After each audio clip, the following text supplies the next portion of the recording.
Well, it's another beautiful night in Pueblo, Colorado, and I'm calling to order the regular city council meeting. Today is Monday, August 12th, 2024. And we're going to start off with our invocation. David Israel, the president of the United Hebrew Center, is going to come up. Please stand if you want to, and then we'll do the Pledge of Allegiance right after.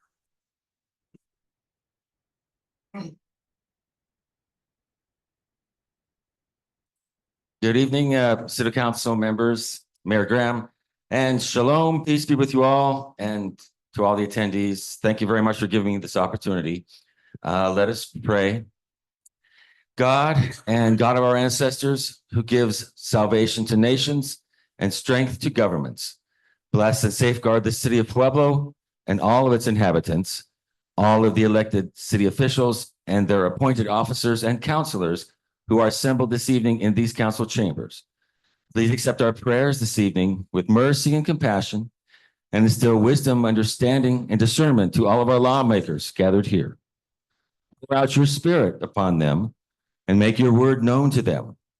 Lord, help them to be women and men of integrity with an understanding of your principles, that they administer all affairs of the city in justice and equity, that peace and security and happiness and prosperity, right and freedom may forever abide among us. Guide them in making wise and just choices. Guard over them with understanding, keeping them safe. Give us upright, just, and fair men and women in our government and law enforcement community to ensure that our beautiful city will be safe and secure, to allow for peace and prosperity for all of our citizens, no matter their backgrounds, ethnicity, social or economic circumstances, age, or gender. Grant wisdom to these officials to create fair and just ways to root out poverty in our city and to find just and lasting solutions to the ever-growing plight of the homeless and unhoused persons in our city. Unite all the inhabitants of our country and city, no matter their faith or origins, into a bond of true brother and sisterhood to banish hatred and bigotry and to safeguard the ideals and principles of freedom and justice for all. May our country and city, under the Lord's divine providence, be an influence for good throughout the world, uniting men and women in peace and freedom, helping to fulfill the vision of the prophets. Nation shall not lift up sword against nation, neither shall they learn war anymore. For all men and women, both great and small, shall know the Lord. And lastly, let us pray for peace around the world as tensions are rising, and may the world's leaders act calmly and responsibly to sustain peace and avoid war and more loss of life. And let us say amen. Amen. I pledge allegiance to the flag of the United States of America, and to the republic for which it stands, one nation, under God, indivisible, with liberty and justice for all.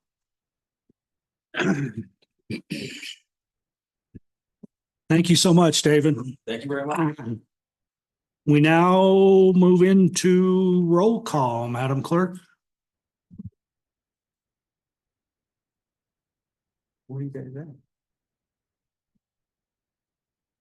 Aliff, Here. Brett Boston, Here. Dennis Flores, Here. Roger Gomez, Here.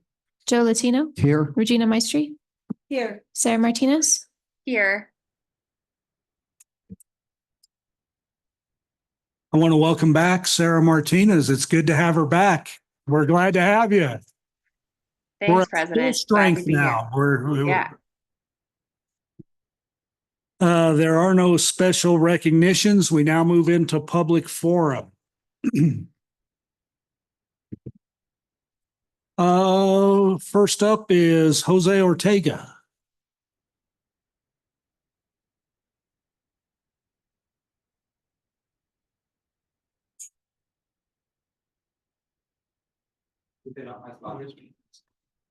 Pardon? Give up your spot and you can draw for another spot, but you cannot give up your spot to a specific person.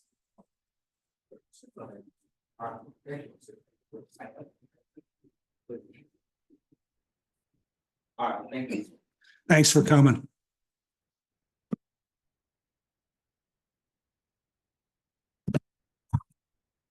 There we go. Sorry. All right, thank you, City Council, Mayor Graham, and the public community.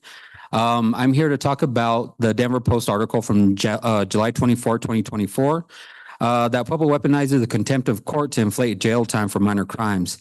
Denver Post has reported that the Pueblo Municipal Court cited more people for contempt of court than all of the major cities in Colorado combined. Pueblo with the least resources, or people with the least resources, homeless people with drug issues are doing months in jail for minor crimes. 65% are people of color.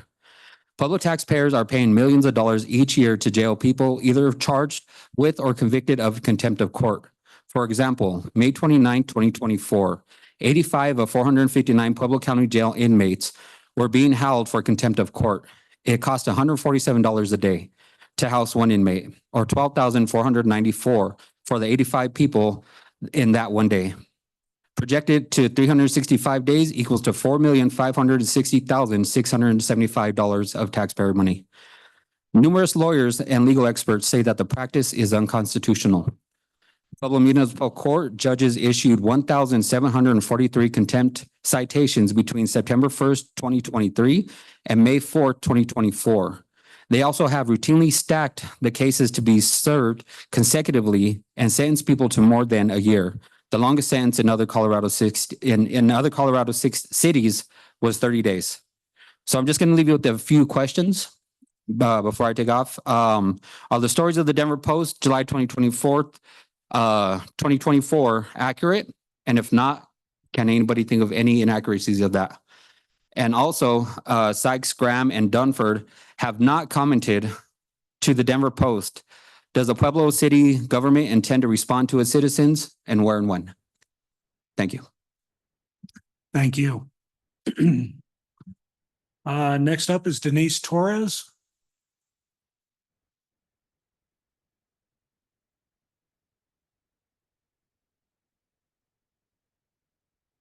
Thank you for coming.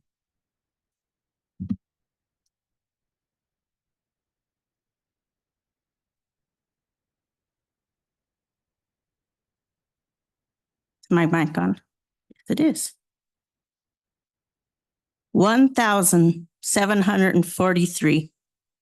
Good evening, councilors, Mayor Graham, and fellow citizens. My name is Denise Torres, and I am here tonight to bring light to a horrific miscarriage of justice that occurred in Pueblo Municipal Courts between September 2023 and May 2024. Let me first inform you that we were made aware of this issue in a Denver Post investigative article that was published on July 24th. I'm going to reference that article repeatedly, but I urge you all to read it. We all know that Pueblo has experienced an increase in unhoused and addicted individuals. What's at issue here is how are we dealing with them? Are we increasing housing, treatment, or job support using taxpayer money? Are we being proactive by supporting teens and families with wraparound services? No, we are not. According to the Denver Post, Pueblo routinely slapped contempt charges on unhoused individuals and those in the throes of addiction. The practice cost taxpayers tens of thousands of dollars in incarceration costs.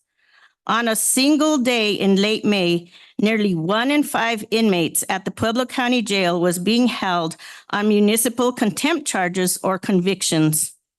Pueblo Municipal Courts used this practice 1,743 times. I'm going to say that again, 1,743 times, compared to only 33 times in Denver Municipal Courts. So it looks like what Pueblo is doing is criminalizing poverty and mental health issues. What other society locks up an individual for 660 days for misdemeanor charges such as loitering? You know who most often receives a loitering charge? The unhoused. What are the most common reasons for people to be unhoused? Mental illness, substance misuse, and economic hardship. This leads to the conclusion that Pueblo is filling our jail by criminalizing a health crisis and poverty. I urge you to look into this issue.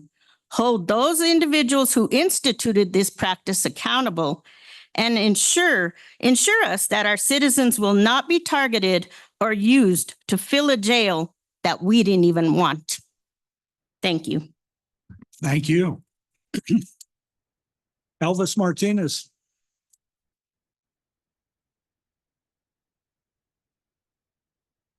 Thank you for coming. You're welcome. And then if I could ask, if there could be an exception without my time starting real quick, so we could have a moment of silence for Mr. Fox, who passed away, and the owner of Double J's. Thank you. Okay, I would like to start off by saying rest in peace to Mr. Joe Fox, which pretty much all of us knew him from owning Double J's on the east side, and his son is here in attendance, an employee, and Mr. Madrid. And of course, Mr. Latino was briefed about this too. If we could have something, hopefully, fountain named after him, or maybe some type of placard or something that could be approved by council. And I hope everybody would approve something for in memory of Mr. Fox, because he did not only serve our country, he served Pueblo in whole for 60 years until he passed away late last month. So he was a great man. And also, I want to send my condolences to the young man who passed away on Friday at Everaz. Okay, so moving on, what is going on in our city finance department? Because last month it was posted for the finance director and it closed on the 27th of last month. So what happened with Alex Romero on why she left or whatever, for full transparency? So everybody should know, the public and everything, because we are in the process of talking with different departments about the budget and this and that, when we have an interim finance director from the information I gathered, but not a full-time one, not interim. And then also it was brought up last meeting, I think Mr. Aliff brought this up about the PACOG meetings. How many PACOG meetings have all of you guys attended this year, with the exception of Mr. Boston, because he just got on right now. He probably attended more than you guys. So if that could be brought up, because that's a big meeting that all of you guys should be attending as often as possible. And then I talked about this several times, but I guess I'm not speaking proper English, but what boards and commissions do you guys serve on? And what are the updates on those board and commissions? Because we haven't had an update since the new council. And I want to thank Ms. Martinez for bringing that up last year and everything. And welcome back to Hope the Baby's well. And then also right here, I talked about this last time about your ID, your neighborhood. This isn't abuse of power. This isn't taking you guys' power away. You guys always talk about the constituency, the constituents. We serve them. We get calls, we get emails, blah, blah, blah. But you guys gave us all the finger. And one of those submissions that was accepted was mine. Not just because mine was accepted. It's because it was for a child who died by someone with gun violence. Okay? You guys want that mother's phone number? I'll be more than glad to give it to you, so you could tell her why you guys voted no for a memorial bench for her daughter. What would you do if that was your daughter or your grandchild? I'm speaking. I have the floor. Thank you. So much for caring about the people you serve and everything. And over the weekend, I got a message about the Bessemer Park wall. It was taken down and everything. And what is the update on that with the memorials that were on there for people that were at the steel mill and everything? Because on one of the Pueblo Facebook pages, some people were upset because their father or grandfather's name was on there, or mother or aunt, uncle. So hopefully we could preserve those memorial placards and everything and put them back up in Bessemer Park, Regular Park, or somewhere else in Bessemer. So if we could get those answered tonight or at the next meeting, I would greatly appreciate it. Thank you. Thank you. We now move to Mr. Freeman. You can't keep saying you're giving people to think that's all bullshit. Take offense to it. Give him 10 minutes. Thanks for coming, Ted. Well, good evening. I'm still slow. Well, tonight I want to talk about Pedco. Pedco gave a presentation a little earlier, and I want to get some stuff straight with reference to Pueblo and Pedco. One, we needed Pedco when it was created. That's when the steel mill went down, and we had over 20% unemployment. And also when the people voted for the half-cent sales tax money. Pedco worked and the half-cent sales money worked. Today, it's a different ballgame. We got more people looking for jobs, or let's say we got more jobs than we got people looking for jobs, okay? So it's a lot different. One of the things I want to talk about is the economic development contract. This is a contract between the city and Pedco, and this took place in 2008. If you, those old guys, remember what happened in 2008, there was a major recession in this country. Everybody was hurting for jobs. So the city council jumped at it and created a contract with Pedco. And it's sort of interesting because the term of the contract says the term of this contract shall be from January 8, 2008 to December 31st of 2008, and will automatically renew for successive one-year terms thereafter. Otherwise, there's no sunshine day. And this is what a previous city council did to you guys. It took power away from you guys from 2008 because, hey, there was a recession going on, so they jumped it. City government should never have a contract, and you guys should never make a contract that has no sunshine. This goes on forever. That's not the way things should be done for our people, because things do change, okay? And one of the things it says about the funding, it says, in full and complete compensation for services to be performed by Pedco under this contract, city agrees to pay Pedco and Pedco agrees to accept such amounts as the city council of the city may annually budget and appropriate for purposes of this contract. City funds annually budgeted and appropriated shall be paid in 12-month equal monthly installments unless the contract is terminated. Now, it's sort of interesting because when we talk about, the funds, they talk about city funds, not half-cent sales tax money to start with, it's city funds. But then he says, okay, Pedco's budget and reports. It says the board of directors of Pedco shall annually identify and develop specific economic development activities for which city funds will be expended during the next calendar year, and adopt a budget to carry out such activities. I don't believe I heard that. Now, I know it certainly wasn't the board, but it doesn't matter to me. But did they really express what they were going to be, doing for next year? And you were going to budget for what they were going to do for next year? I didn't hear that. They said they weren't really sure. They had some possible prospects. But to my knowledge, in the past, what's happened, that the city has budgeted it on.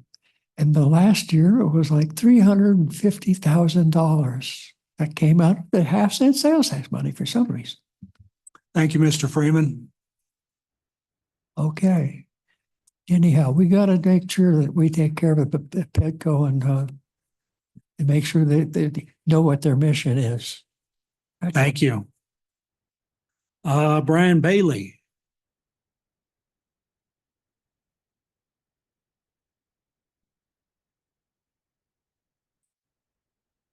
Hello, Brian. Thank you for coming.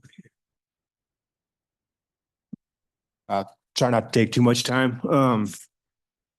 I originally moved here in Pueblo, I guess 21.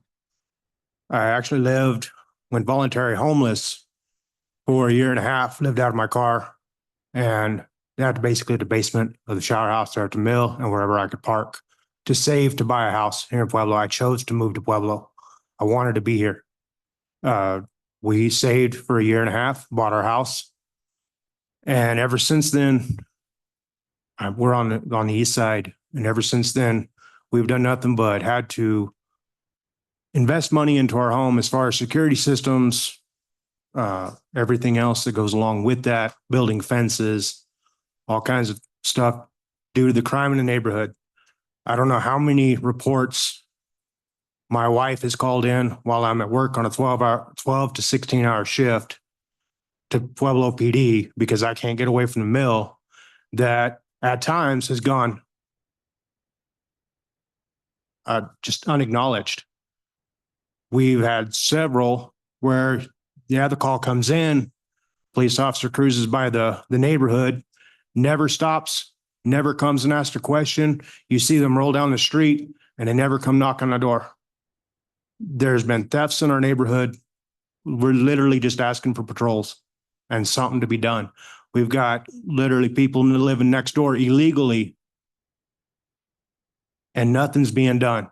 It's been over 30 days on this last complaint, well, on the numerous complaints on this to be resolved, and nothing's being done.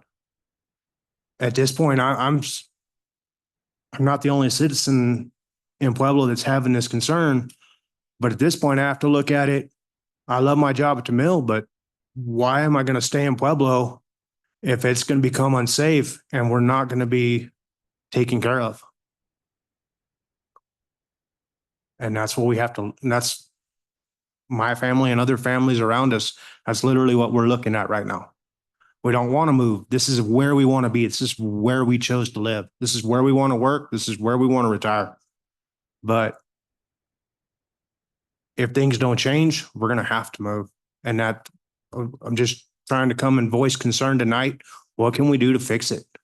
And literally just asking for patrols and police presence and enforcement of laws. Going down Norwood, I cannot count how many times going down Norwood. And again, I'm on 12th in Norwood, so that's a four-way stop. I can't count how many times I've almost been hit because people coming off of the side streets onto Norwood run stop signs.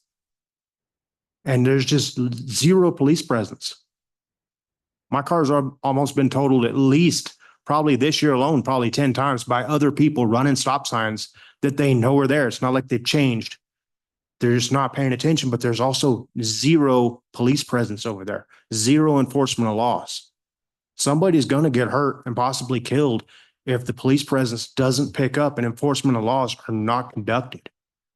And I get it. I worked in law enforcement before the mill for 10 years in corrections. I understand enforcement of laws. I'm just asking for something to be done. Thank you. Thank you. Gus Garcia, thanks for coming.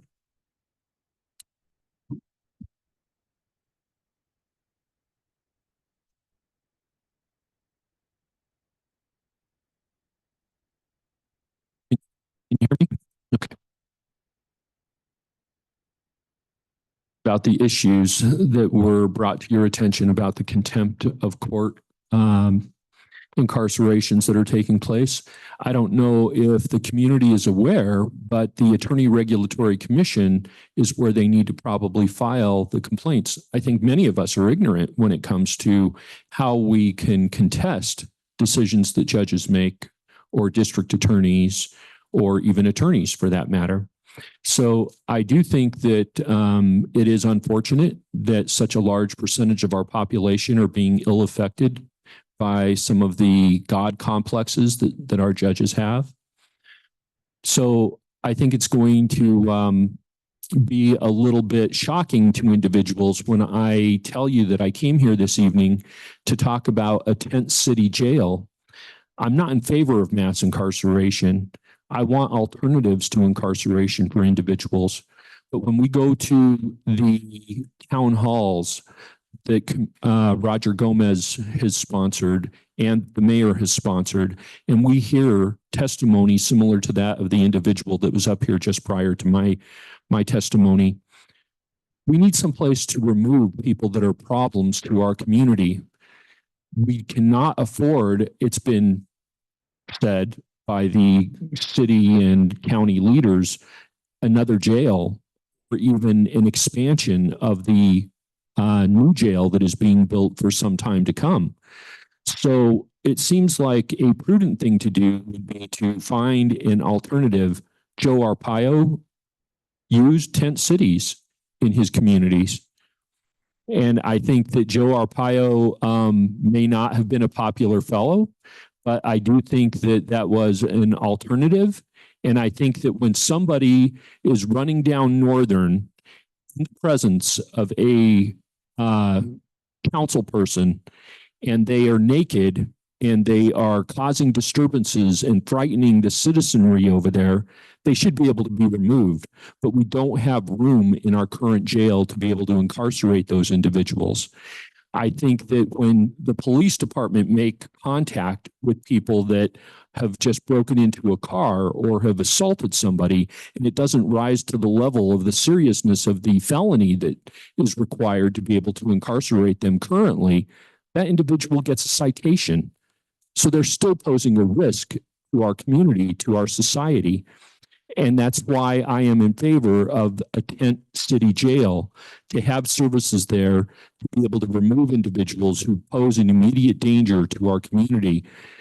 Dan Corsentino had a contingency plan for a tent city jail, and Dan has graciously agreed to share that with us so that we can utilize that to remove people who are causing an immediate danger to our community. So I think that you have a tremendous obligation to protect the citizens of your community. You might not hear that from all of the attendees at your city council meetings. It's not a popular thing to talk about, but I will tell you that it is one of your top priorities in my estimation, is to protect the people of this community. You are hearing an outpouring at these meetings that are going on around town that we had down on the east side. And people are saying, we need these people to be removed. The police department can't remove them because there's no place for them in the jail. Please help us to find some place to put people that are a problem, that are a safety risk to our community. I appreciate your time. Thank you very much. Thank you.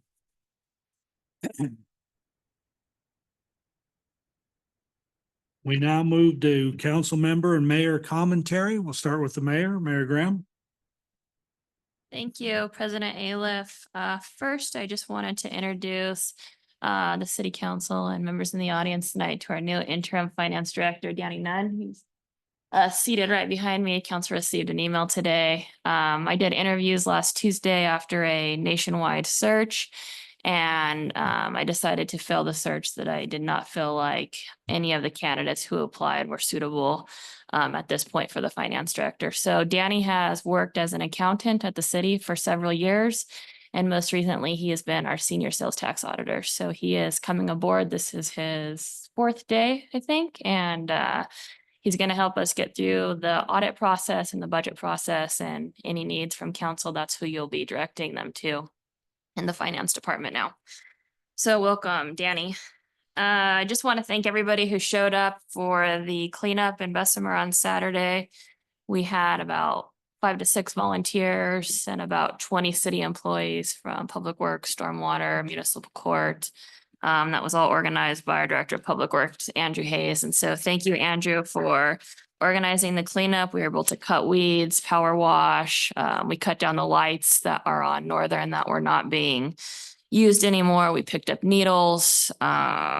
We did a lot of cleanup in just a few short hours of time. So hopefully that area is happy that the city spent their Saturday cleaning up the mess down there. That's all I have tonight. Thank you, Mayor Graham. Counselor Martinez, I don't have anything. Thank you. Counselor Flores. Yes, I wanted to, since we had Petco here tonight, I wanted to indicate that it's somewhere, maybe in the next month, I'll make a broader report, but Petco has agreed to continue the dashboard that this council started 2 years ago. And they, if you'll recollect, the agreement with the city was that we would finance the dashboard for 2 years, and then we would turn over the dashboard to the business community. And so Petco has gone ahead and taken over the contract with Dr. Bailey, and all of the money that will go toward paying for the dashboard will be funded by sponsorships of several businesses. And I'll have more detail on this later. I also wanted to correct something. Our arrangement with Petco is that there is no decision that they can make that we don't see. In other words, the final word on anything, any agreement on any new business that comes into the community, and we want to incentivize them, has to come through city council. And so the buck really stops with us. There is no decision that they can make.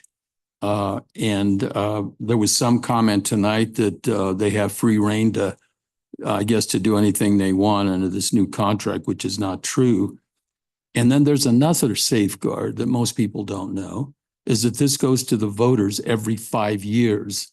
If the voters don't want us to have this arrangement for the incentives that we provide to businesses, they have the right to vote this down. And Petco has existed for over 40 years. And so I think there's enough safeguards there that, we should be aware of at least. And that's all I have, but I appreciate it. Thank you. Counselor Maestri. I think council gets a bad rap for not supporting the Your Neighborhood, Your Idea. We actually spent over $30 million in ARPA funding with a citizen committee that made those recommendations to council and put them forward. CSAC is also a committee that spends $1 million a year made up of citizens of this community. We also have CBDG grant committee. When we do get funding for that, that's a citizens committee that comes forward and spends it. I would like to say that, we have a great opportunity with the PD by getting the DOLA, it was a DOLA grant for the $1 million. And maybe we should, as a council, think about reallocating the Your Neighborhood, Your Idea monies instead of taking more money out of the already overinflated budget and allocating that money as the $1 million to spend, because that is a huge need for our community, is to continue funding the Real-Time Crime Center and the Spot Shooter. So since that seems to be going nowhere, maybe that's what we should do, is reallocate that money towards that, because it's actually has become effective here in our community, and we're seeing some good positive things come out of it. As far as the crime and so forth, I did a ride along recently, When we got into the shift and we got into the cruiser, we were about 45 calls behind.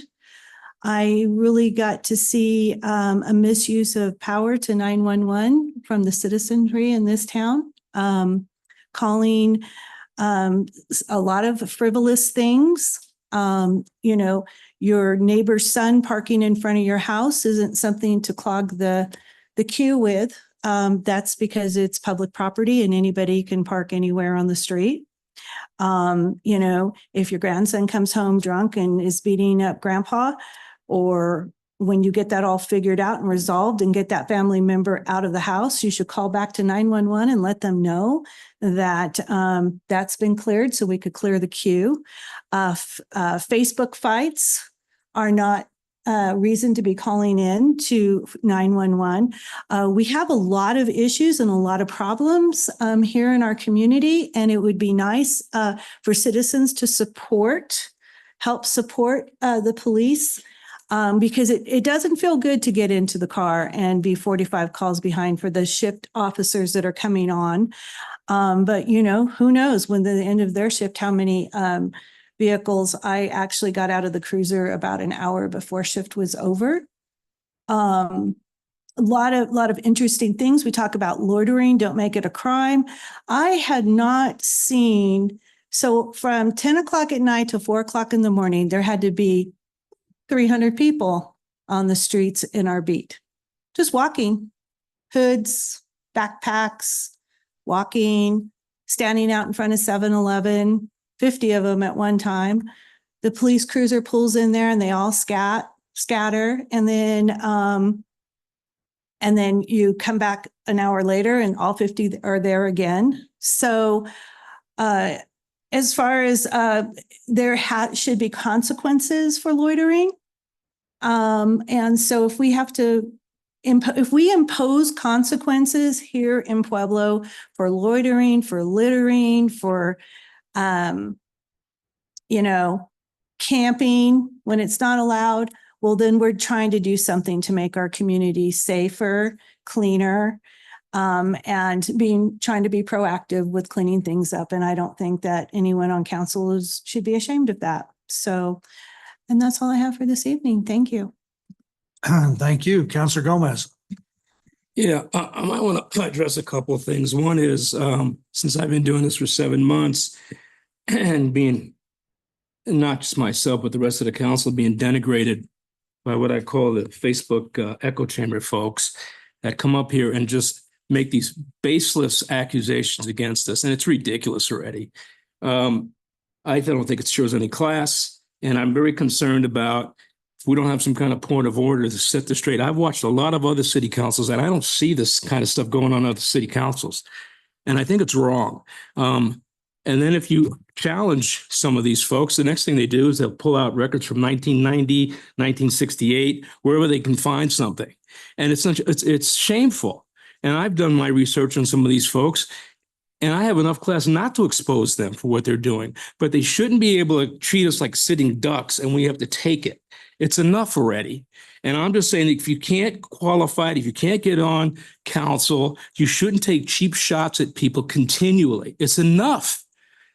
It's enough. Show some class and try to back up your stuff with facts instead of going after people's personal background. Now, I want to share with the public, you can do the same thing. Unless maybe this will take some power away from these folks. You can go to plenty of places now and find out all the background information to destroy people if you want. Okay, you can go to Copilot, ChatGPT, Galaxy AI, Gemini. You can go to Tracer for candidate information. You can go to Open Secrets. There's so many places. You can go to district court. You can go to the city clerks. You want to hurt people?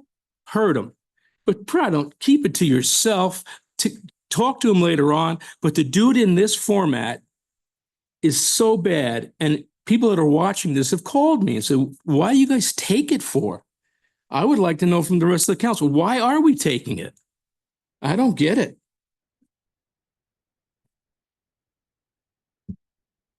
Is that it? That's it. Councilor Boston. I just want to start off by congratulating Danny.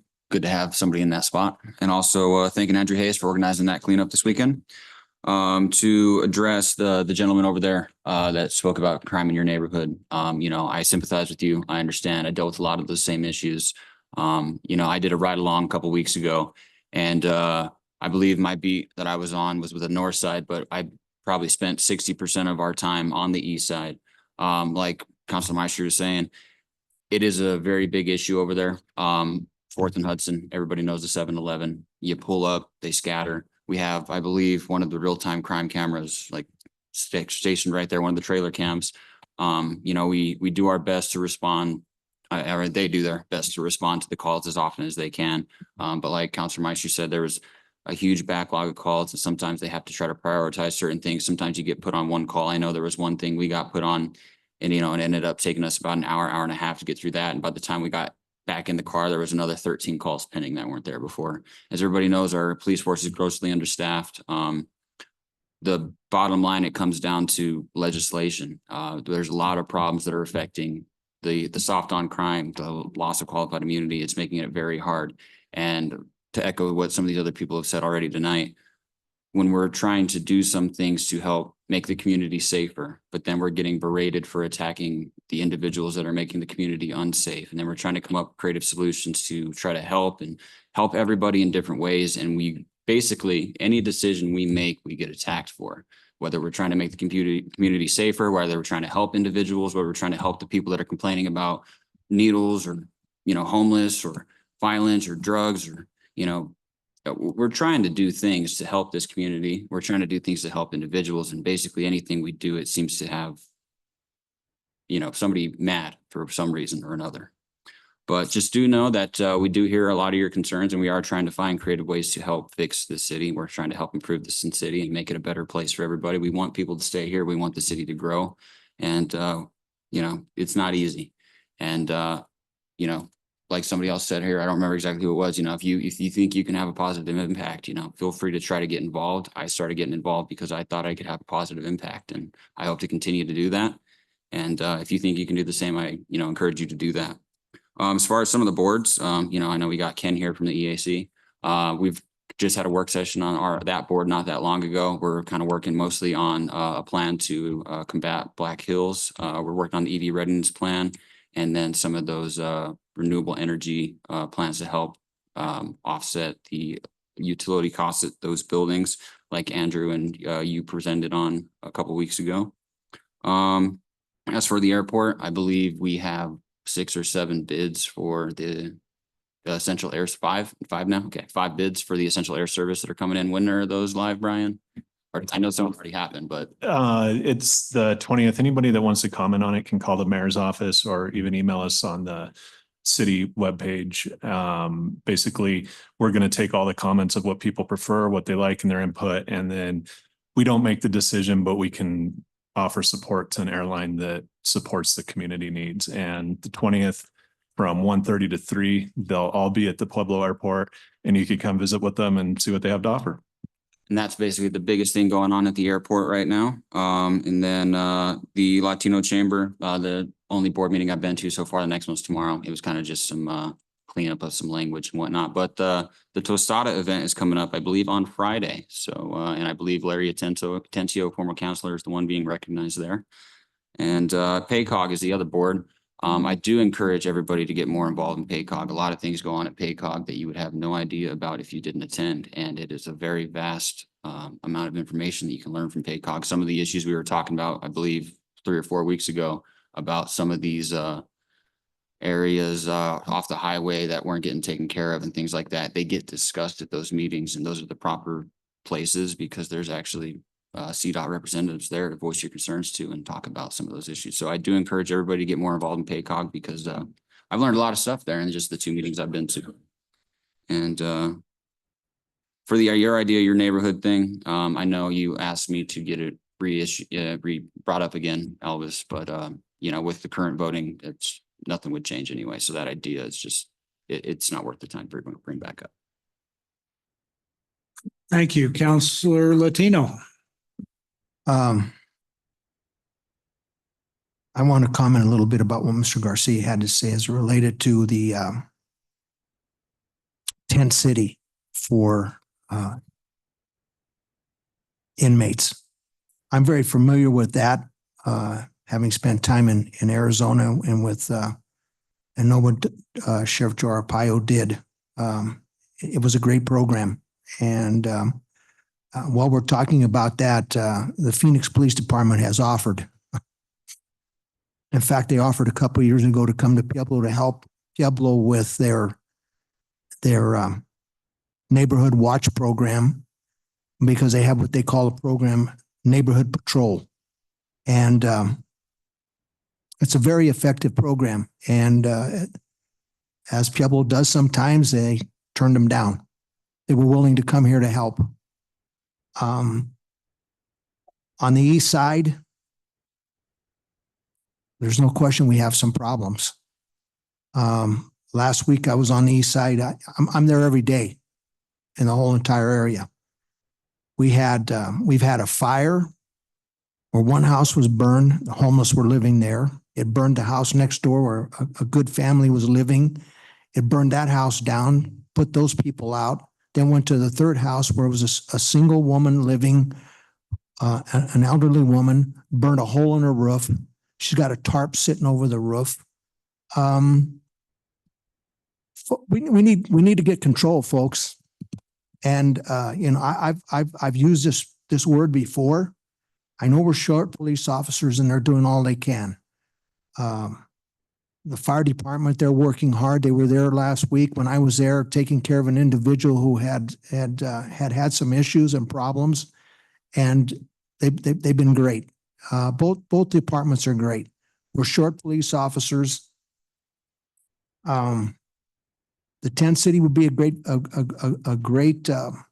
thing to look at, a great program to look at. And I've said this too. I said maybe it's time for us to get the city council and the mayor together and call upon the governor of Colorado to send the National Guard here, Colorado National Guard. If the problems are that bad,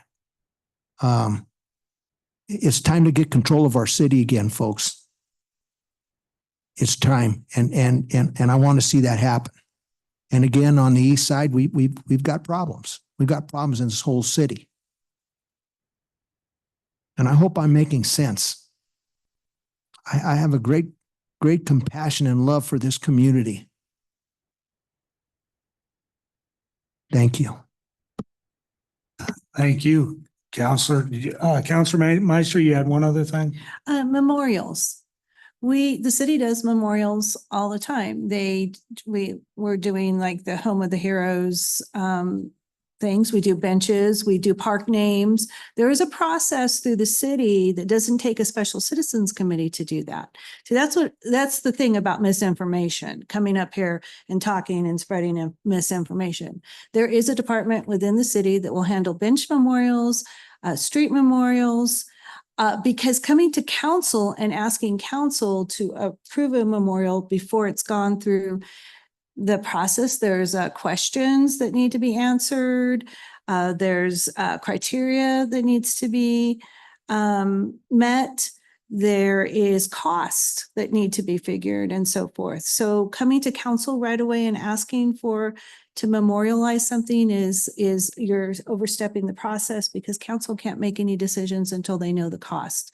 Streets are hard to change if there's several addresses on a street, because that means private citizens have to change their driver's license, all of their information, whether that be their deed of trust, their driver's license. And it's very costly for a citizen to have to change all those things because they decide to change a street name. So they're not really always considered. It's usually if it's a street that doesn't have a bunch of addresses on it. So that's just some other information. We'll give correct information to the community. Thank you. Thank you, Counselor. The very basic right as a citizen of any community or any government is the ability to come and speak to their government. I understand that sometimes when people come and speak to their government, that they don't say nice things, They say mean things, nasty things, untrue things, but that should not take away from their right to be able to address the government. That's why we give them 5 minutes. You have 5 minutes here in the city of Pueblo to come here and gripe all you want. All we ask is that you don't attack people. But we're big boys and girls. I guess you can attack us if you want and whatever. To answer Councilor Gomez is that it's our opportunity in our commentary to address anything, just like you've done tonight. All of you have done a very good job of that, and we're very clear and concise in your responses to comments that were made by citizens or a citizen that you didn't agree with. And in my opinion, that's how government works, and that's the only way it works. And you ought to have that ability, and you ought to be able to come up here and say your piece and move on and go down. But it's a right that I personally will never restrict. And I think that there's very few times that I've hit the gavel and said, you're out of line. But every now and then, I mean, it does get carried away, and we have to stop it. But I'll stop there. To answer a question too that was asked earlier is how many times we've been to PACOG. I've never missed a PACOG meeting. As a matter of fact, I'm the chair of PACOG this year. And like Councilor Boston mentioned, I think it's a very, very important committee that does tremendous work and is very, very involved in our transportation and the needs of the community. And it may be one of the most important committees that any of us can be a part of, because they make such big decisions when it comes to transportation and the way that our city is laid out and roads. And the other great thing I love about PACOG is you have a direct line to the Colorado Department of Transportation. And we don't have to speculate. We can ask questions. We can find out what's going on, and then we can answer constituents' concerns based upon having direct contact with the state. Like Councilor Flores, I serve on PEDCO, which does fantastic work. They're always working hard to promote our city, to bring in prospects, and and which they've done a fantastic job over 40 years. I can't imagine a community without an economic development arm, and PEDCO fills that need. I also serve on the HARP Authority. The HARP Authority is doing fantastic work. I've always said every time that I got a chance to speak about the HARP Authority, that it's the gem of this community. And the work that's getting done down there and the things that are happening are going to do nothing but enhance our quality of life and make Pueblo a better place, in my opinion, to live. I also serve on Urban Renewal.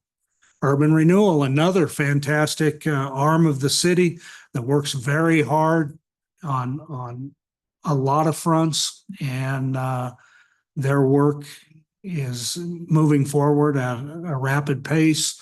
I know they're working with Councilor Gomez now on infill and getting some affordable housing built. Those things will be coming forward soon. I know that Councilor Gomez is working very hard on that, and I'm very supportive of that. And I know Urban Renewal is very supportive of that. So there's a lot of good things going on in the community. And I think Mr. Martinez made a good point, is that we should at least once a month talk about the boards that we serve on. And I think that we should be making it well known to the community, all of the good things that are happening, because you come to a city council meeting and for that 20 minutes or 30 minutes where you hear commentary and people yelling at us, we do work very hard. We have jobs, or I do. I was joking. I do have a job, though.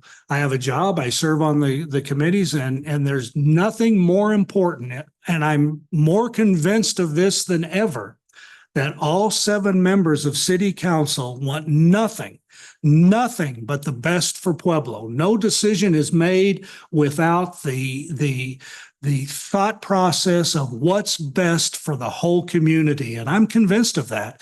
And I get it. Sometimes people don't agree with the decisions that you make. And it gets a little heated, but it wasn't made on the spur of a moment. We talk about these things endlessly. We go through 2 readings on ordinances. We moan and groan and gripe and come to an agreement, and we decide as a board how to move forward. But it's always made with the best intentions of Pueblo and every citizen in Pueblo. Tonight we had a work session with wastewater. We need to raise our rates, but do we have to raise them now? I mean, we fight for those kinds of things. And it's just very important that the community knows that. So anyway, that's my rant for tonight. I think that I just wanted everybody to know that. We now move to the review of the agenda. We'll start with page 1. Page 2.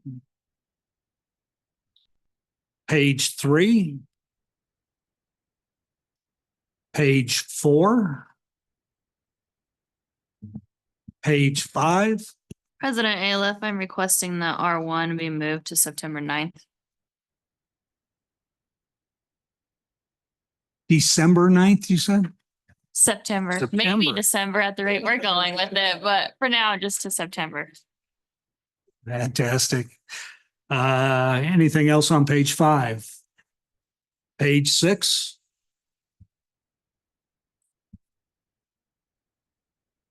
Do we have an approval of the agenda? So moved. You have to read the. President Aliff, I make a motion to amend to approve the agenda, to amend the agenda, removing R1 until September 9th, as stated. Pardon? Postponing it till Semantics. September 9th. Is there a second? Second. We will be doing voice votes tonight because Counselor Martinez is on Zoom, so I'll call for the vote. And my apologies, who is the second? Who seconded it? Counselor Gomez? Thank you. Mark Aliff, Yes. Brett Boston, Yes. Dennis Flores. Yes. Roger Gomez, Yes. Joe Latino, Yes. Regina Maestri, Yes. Sarah Martinez. Yes. Passes 7-0. 7-0, that's nice for a change. Yeah. Now we go to the reading and approval of the minutes. I have a motion? President Aliff, I make a motion to dispense with the reading and approve the minutes of the regular meeting dated July 22nd, 2024 as distributed. Thank you. Is there a second? Second. Any questions? Let's call for the vote. Mark Aliff, Yes. Brett Boston. Yes. Dennis Flores. Yes. Roger Gomez. Yes. Joe Latino, Yes. Regina Maestri, Yes. Sarah Martinez. Yes.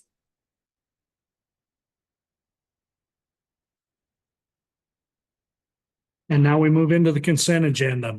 Item L, communications.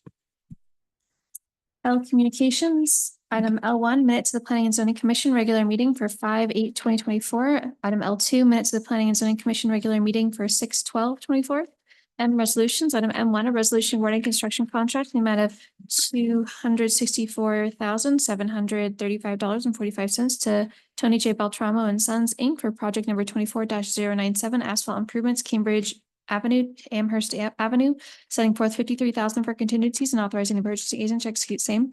Item M2, a resolution authorizing payment of $255,000 from project number CI 2113 American Rescue Plan Act for the purposes of acquiring mandatory railroad permits needed to complete the installation of fiber optic cable network infrastructure for the new fire stations and wastewater treatment facility as authorized by section 603(a) of the American Rescue Plan Act and U.S. Treasury Final Rule 31 CFR 35. Item M3, a resolution awarding construction contract in the amount of $130,914 to Cedar Ridge Landscape, Inc. for project number 24-005 concrete improvements, Elwood Golf Course and Cart Path, setting forth $19,637.10 for contingencies and authorizing purchasing agent to execute same. Item M4, resolution approving contract amendment number one, the amount of $55,032.44 to A5 Construction LLC for project number 24-003, concrete improvements, Cheyenne Avenue, 19th to 29th, and authorizing the purchasing agent to execute same. Item M5, a resolution approving contract amendment number one in the amount of $36,309.50 to Baja Construction Inc. for project number 23-122, Fire Station number 5, Truck Bay Concrete Replacement, and authorizing the purchasing agent to execute same.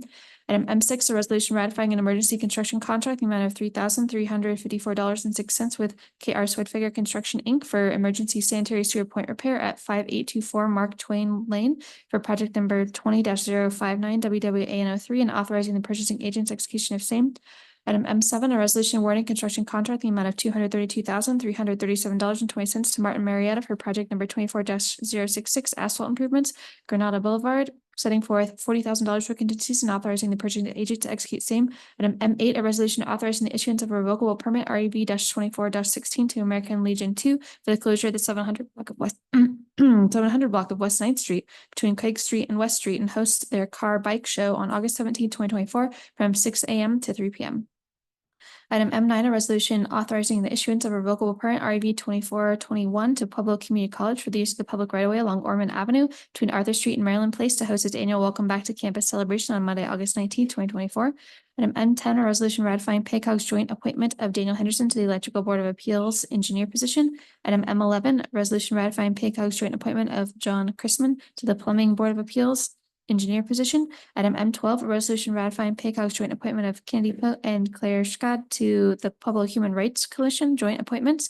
Item M13, a resolution confirming the appointment by the mayor of Thomas Kerrigan, Alyssa Vargas Lopez, and Sean Basilio to serve a 3-year term expiring August 31st, 2027 on the El Centro del Quintesol Board of Directors. Item M14, a resolution confirming the appointment by the mayor of Eric Stiegel and Jennifer Horn to complete a 3-year term expiring December 31st, 2024 on the Pueblo Human Rights Relations Commission to the appointments.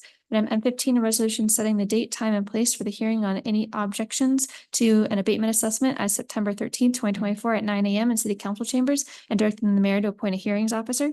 Item M16, a resolution establishing a planning committee for Phase 3 improvements of the Pueblo Professional Bull Riders University and Heritage of Heroes Project, Aquatic Center and Water Park. Item M17, a resolution amending resolution number 15637 to update the finance account numbers assigned to the project to construct fire stations 6, 8, and 11 and to procure new fire apparatus. Item N, ordinances, first presentation. Item N1, an ordinance approving and accepting a grant agreement for the city of Pueblo from the State of Colorado Department of Public Safety, Division of Criminal Justice for Better LED and Solar Spaces Project, authorizing the mayor to execute same, establishing project number CI 2445 and budgeting and appropriating funds in the amount of $853,413 for project number CI 2445.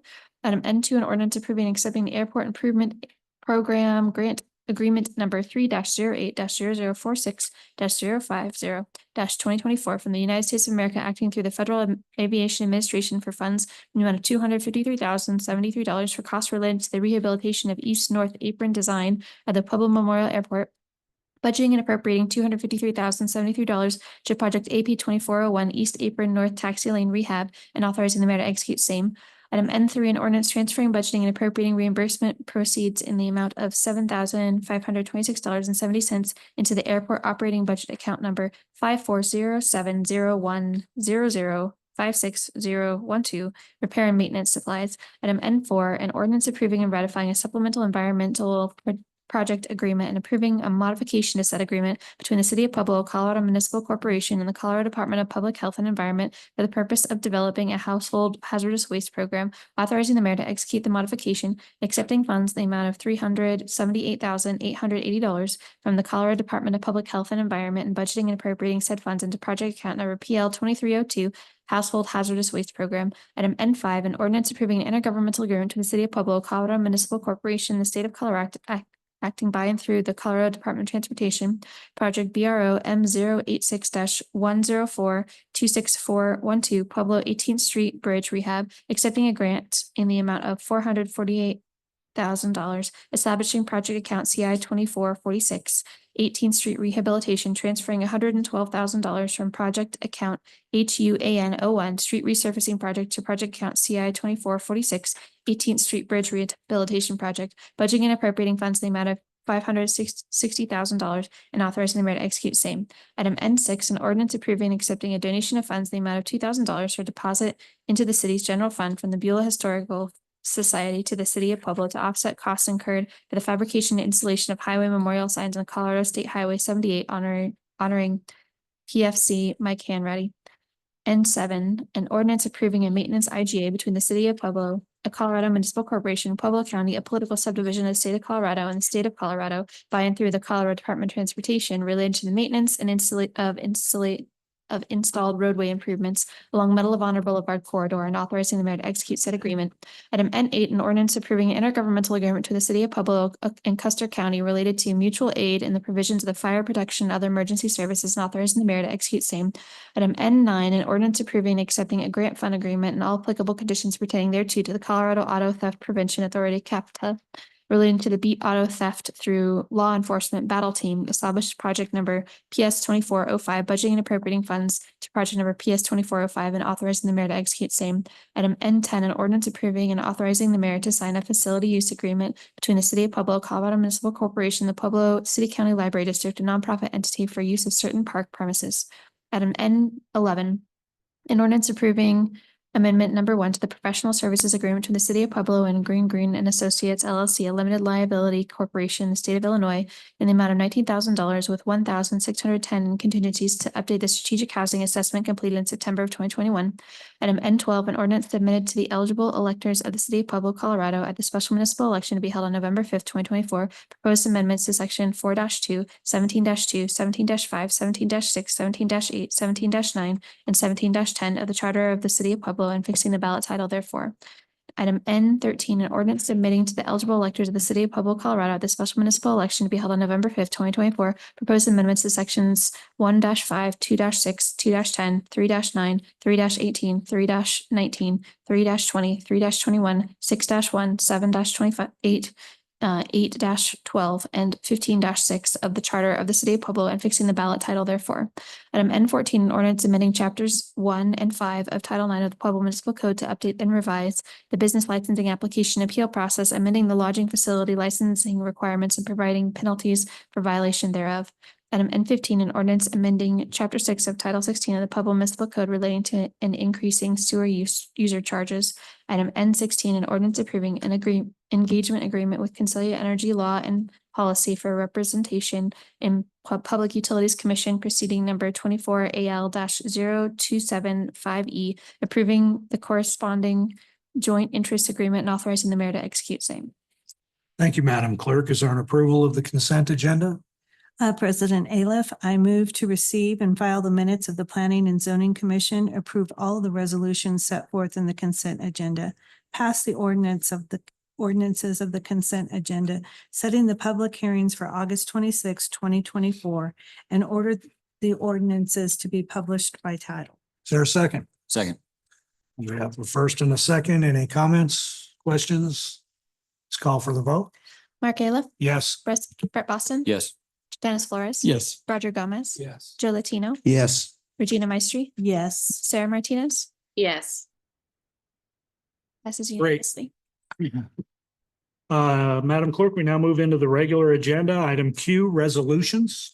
Item Q1, a resolution authorizing payment from the council contingencies account in the 2024 general fund budget to the Pueblo Chamber of Commerce in the amount of $2,500 to sponsor the 4th annual Pueblo Chili Balloon Fest. Thank you, Madam on Clerk. We have September a, 20th, are you done? 20th, no, sorry. I got caught up with the festival and fest. The annual Pueblo Chili Festival Balloon Fest on September 20th through 22nd, 2024. Thank you, Madam Clerk. We have a staff report. Yes, sir, Mr. President. Again, it's $2,500 to sponsor the 4th annual Pueblo Chili Festival Balloon Fest. They got it out on Chili Fest weekend. Council sponsored this in 23 and 22 for the same amount, and being the 30th anniversary of the Chili Fest, hopefully we'll get 30 balloons. And that concludes my report. Thank you for that report. We have two people signed up to speak on this. First one is Sally. Hey, it's good to see you.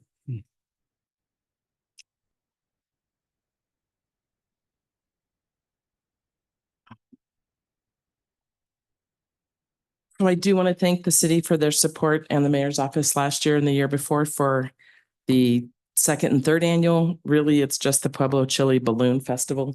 One less festival. It was a great success. We had 17 balloons last year. And yes, we are going for 30 this year to help celebrate the 30th of the Chili Fest. And we are looking good for that. We've had a lot of improvements to the festival. It grows leaps and bounds every year, spectator wise.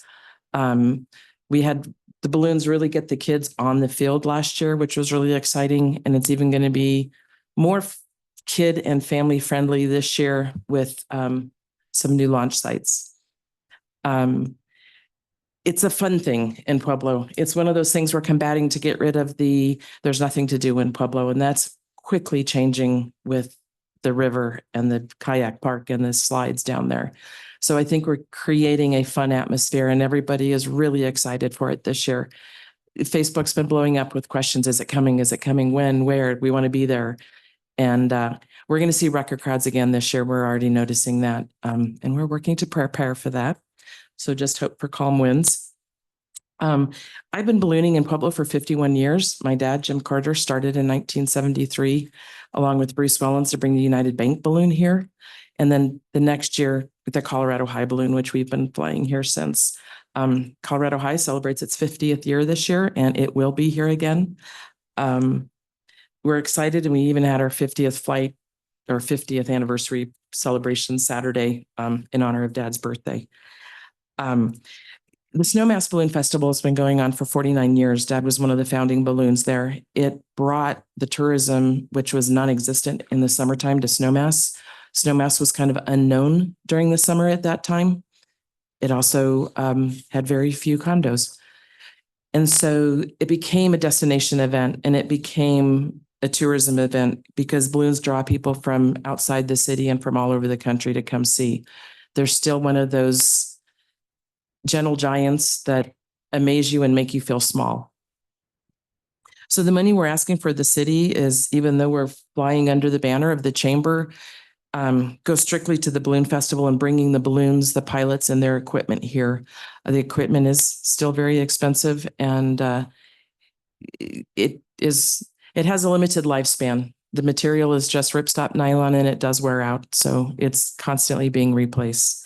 We are actually on our third Colorado High balloon. So we support them with their lodging, their propane, meals, travel expenses, and feeding them while they're here with local flavor of food. That we had a great response from the community to feed them with just local food. The festival is on for Friday, Saturday, and Sunday. Friday is going to be a media flight where it's still widely open to the public, but we're going to be really getting the media stations there to advertising it. And we've got some commitments from out of town stations also to come and publicize the event. We're really excited to keep this fun event completely free to the public. It's a hands-on, kid, family-friendly event that I've said. And it's one of those things that we really hope to keep here for a long time and to make it a staple here. We have got some of the best flying in the state simply because we still have wide open spaces. The Colorado City Balloon Festival is actually having issues with that problem in the urban sprawl. Colorado Springs has expanded, and that Labor Day event, which is the second longest running balloon event in the state, is in trouble because it's too hard to fly there. We have an area to take off from that we can be essentially an open land within minutes going north, south, east, and west. So the pilots love coming here and they're excited to come back. We've got pilots that have been here all 4 years and are hoping to be able to be on the wall of recognition like there is in Albuquerque and Snowmass to say they've been to every one. So if there's any questions, be happy to answer. Thank you. Mr. Berna, you signed up. Do you have something to add? Yeah, I want to thank everybody for the support that the city and the mayor's offices gave us for the 4 years. To give you a little bit of an idea, Albuquerque flies on about 78 acres, the world's largest balloon event. They've launched now 650 balloons. They've launched over 1,000. The area that we're flying from on 24th and High in the Langone Fields is 61 acres. So really, if if we can grow and we get enough volunteers and we raise this could be the event for the state of Colorado by far.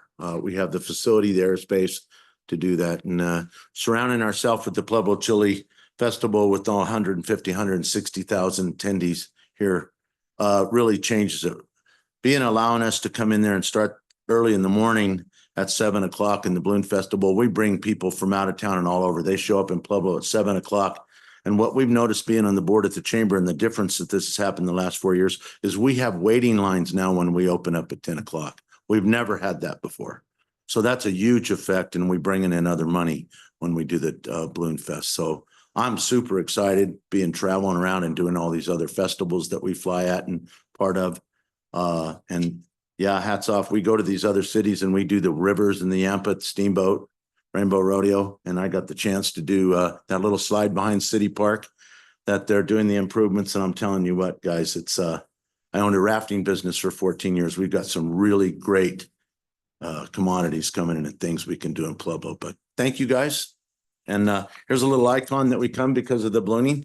When we hit this magazine, got the Chili Arista balloon that showed up on there. So that's kind of fun. But I want to thank you. And thank you for what you do. Thank you. Very much. Guys, take care. Thank you. Is there a motion to approve? Motion to approve. Is there a second? I'll second that. We have a motion and a second. Any questions, comments? Counselor Gomez. You know, I really appreciate the Balloon Fest, but one of the problems I'm having is I don't have a lot of faith, to be honest with you, in the chamber's accounting. When I'm told that the things that they do with the Chili Fest are not in our purview, those kind of bother me when they give them $975,000 a year and they can't answer my questions when I call them. That's a problem for me. But I think this event is incredible, but I just wish it wasn't associated with the chamber until I get the answers that I want. So I can't support it. Any other comments? Counselor Boston? Yeah, I really like this event. You know, I can speak for myself. You know, it does bring tons of people from out of town. I know, you know, personally at the restaurant, there's tons of families and kids. As soon as the balloons launch and everybody gets out of there, we are overwhelmingly busy with new people, you know, coming and trying the place for the first time, tons of people from the city. And I think, you know, correlating it with the Chili Fest, you know, is also a good thing as well. But it's great to see things out there for the kids. I know the kids love it. And, you know, even, you know, the adults love it too. You're driving down the interstate or the highway, you see the balloons floating by, you know, it's a really great event. So I am in support of this. Anybody else? Counselor Maestri? Thank you for bringing fresh ideas and events to our community. This is one that is enjoyed. I will tell you that I've missed it both times. I don't know if I got up late or what. I was like, oh my gosh, the Balloon Festival. But from the pictures and the coverage, the media coverage, it's really a beautiful event. So thank you for bringing fresh ideas and so forth. And, the Chili Festival is a Chamber of Commerce event. When we first get onto council, we're fed a whole bunch of stuff, and it takes time on council to understand what the chamber's doing and their intentions and so forth. And, that comes with time. So good luck with everything, though. I'm looking forward to it. Thank you. Counselor Martinez, are you good? I look forward to it. I'm good. All right, let's call for the vote. Mark Ayla, Yes. Brett Boston. Yes. Dennis Flores. Yes. Roger Gomez. So Joe Latino, Yes. Regina Maestri, Yes. Sarah Martinez. Yes. Passes 6-1. Madam Clerk, let's go to Q2.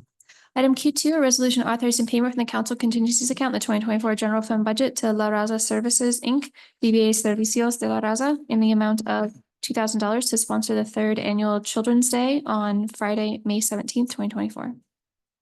Thank you. Is there a staff report? Yes, sir. Again, this is $2,000 to sponsor La Raza Services third annual Children's Day, which actually took place on May 17, 2024. There was no previous action by council to support this, and that concludes my report. Is there a motion to approve? I move to approve and, I move to approve. Is there a second? We have a motion and a second. Any comments? I wanted to make one comment. Go ahead. This may seem odd because of the date, and it was really by mistake. I had meant to bring this forward back in in March. And for some reason, I got that intertwined with another request on Cinco de Mayo, and it was a completely different thing that I made the mistake, but it was for a worthy cause. It was for children, kind of school supplies and backpacks, and also vaccinations. They gave their families food, and it was and the only reason I found out about that it never happened is that they kept billing the city, and I had hoped to bring it back in March, and well, obviously it hit a dead end. So I'm trying to make up for something that I should have brought up in way back in March. But it was a great event. I actually was there. They had hundreds of people there, and it was a great event. And this is a new organization in town that's down where the old Crown Center used to be on 4th Street. And it's simply a organization that's helping families. So I would hope you can support it. Thank you. Any other comments? In the past, whenever a counselor has made that kind of mistake, they always paid half. Are you? It's the city's already taken my credit card. For that. Okay. They're way ahead of you. Let's call for the vote. Mark Ayla, Yes. Brett Boston. Yes. Dennis Flores. Yes. Roger Gomez. Yeah. Joe Latino. Yes. Regina Maestri. Sarah Martinez. Yeah, Dennis is paying half. It passes 7-0. Madam Clerk, we move to ordinances, final presentation, item R2. Item R2, an ordinance approving 3 main extension agreements between the City of Pueblo, Colorado Municipal Corporation, the Board of Waterworks of Pueblo, Colorado, related to the extension of water mains to serve the city's 3 new fire stations, and authorizing the mayor to execute said agreements, introduced July 22, 2024 by Councilor Regina Maestri. Thank you, Madam Clerk. Mr. Hayes, you have a staff report? Mr. President, members of council, good evening. The ordinance before you approves 3 water main extension agreements between the city and the Board of Waterworks related to the construction of the 3 new fire stations that are being constructed around the city. The agreement just codifies the roles and responsibilities of the city and Board of Waterworks with respect to the installation. That concludes my staff report, and I'll take any questions you have. Thank you for that report. I want to remind everybody that this is a public hearing. Is there anyone here wishing to speak in favor of this ordinance? Seeing none, is there anyone here wishing to speak against this ordinance? Seeing none, the hearing is closed. Is there a motion to approve? Excuse me, motion to approve. Councilor Gomez, is there a second? Second. We have a motion and a second. Any questions? Let's call for the vote. Mark Ayla, Yes. Brett Boston. Yes. Dennis Flores. Yes. Roger Gomez. Yes. Joe Latino. Yes. Regina Maestri. Yes. Sarah Martinez. Yes. Passes 7-0. Madam Clerk, we go to R3.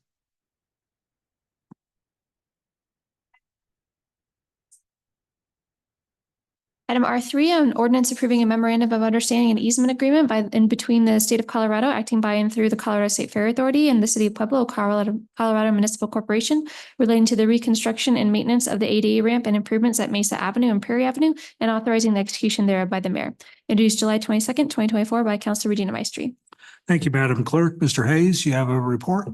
Mr. President, members of council, the ordinance before you approves a memorandum of agreement and easement agreement between the city and between the city and the Colorado State Fair Authority. This is related to a project called the Northern Avenue Trail Phase 3, which is being finished up here, but in order to complete the improvements, an easement is required in front of the state for our property. So this is at the intersection of Prairie and Mesa, but it will allow for the ADA ramp improvements that are required at that location. That concludes my report. I'll take any questions you've got. Thank you for the report. This is a public hearing. Is there anyone here wishing to speak in favor of this ordinance? Seeing none, is there anyone here wishing to speak against this ordinance? Seeing none, the hearing is closed. Is there a motion to approve?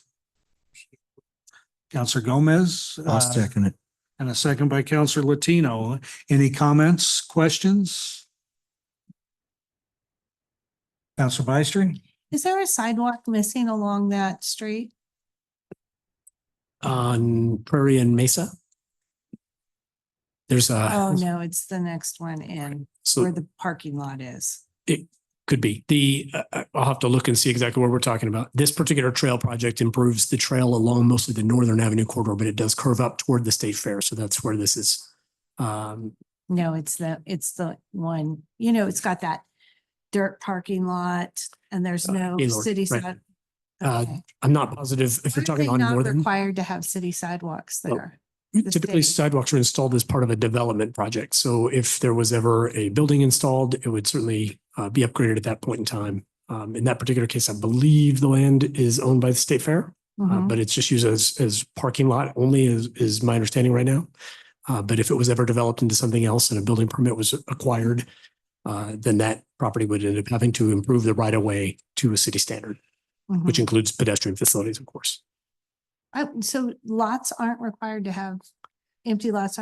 have a sidewalk put in? So there is no requirement that just a property owner holding a blank lot be required to install those at this time. If they own them, they have to be maintained according to city's standards, right? Which require that they meet cross slope requirements and running slope requirements for ADA.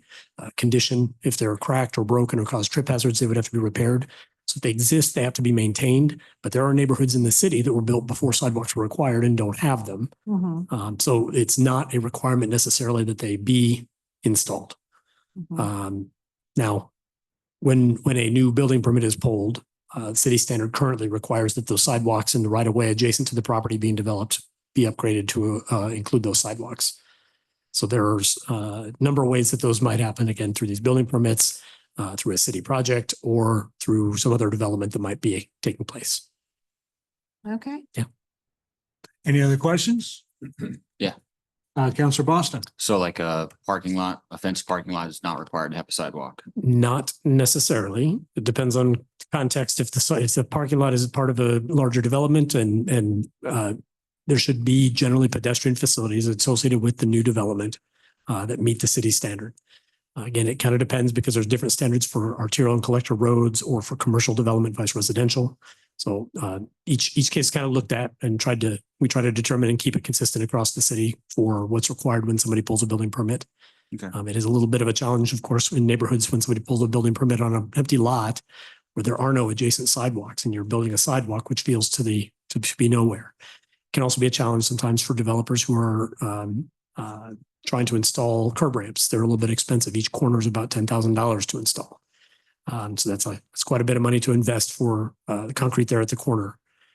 So there are different ways that we try to work with those property owners to phase those in a way that minimizes impact to their development. Okay. Yeah. I'll talk to you about it. The specific one, at a different time. Any other questions? Let's call for the vote. Mark Ayla, Yes. Brett Boston, Yes. Dennis Flores. Yes. Roger Gomez. Yes. Joe Latino, Yes. Regina Maestri, Yes. Sarah Martinez. Yes. Passes 7-0, Madam Clerk, R4. Item R4, an ordinance vacating a portion of Mechanic Street and Richmond Avenue and portions of a 20-foot alley in the Central Pueblo subdivision generally located west of the Santa Fe Drive and at the intersection of Mechanic Street and Richmond Avenue, introduced July 22, 2024 by Councilor Regina Maestri. Thank you, Madam Clerk. Mr. Hobson, you have a staff report? Yes, good evening, President Aliff, council members, and Mayor Graham. The applicant, the city of Pueblo, is requesting the vacation of 3 distinct sections of right-of-way. The first one is a 12,546 square foot section of Mechanic Street in the Central Pueblo and Hobson's amended subdivision. The second is an 8,080 square foot section of Richmond Avenue in the Central Pueblo subdivision. And the third is a portion of the 20-foot alley in the Central Pueblo subdivision. The purpose of these 3 vacations is to allow the city to assemble the land into a 2-lot subdivision for the expansion of the Riverwalk, the construction of a new boathouse, and the site for future development. The new boathouse site was approved by the Planning and Zoning Commission with a governmental use review. And the rezoning was approved by City Council from an I-1 and an I-3 zone district to an S1 zone district through case number Z2305. That concludes my report. I would be happy to answer any questions. And then Also, President Aliff, staff requests that all documents from the Planning and Zoning Commission regarding this matter, case number V 2304 dated March 13th, 2024, be made part of the record for this hearing. So ordered, and thank you for the report. This is a public hearing. Is there anyone here wishing to speak in favor of this ordinance? Seeing none, is there anyone here wishing to speak against this ordinance? Seeing none, the hearing's closed. Is there a motion to approve? I move to approve. Second by Counselor Gomez. I have a question. And comments. Counselor Flores. This is the Ferguson location. Am I right? Correct. This is the two portion of- streets and the alley adjacent to the convention center that are being vacated to accommodate the re-subdivision to create the two lots where the Riverwalk is being extended and then the location, the site for the boathouse. So we now have a parcel of land and a building, which was Ferguson. So that's been split off from this little 20-foot area that we need for the channel.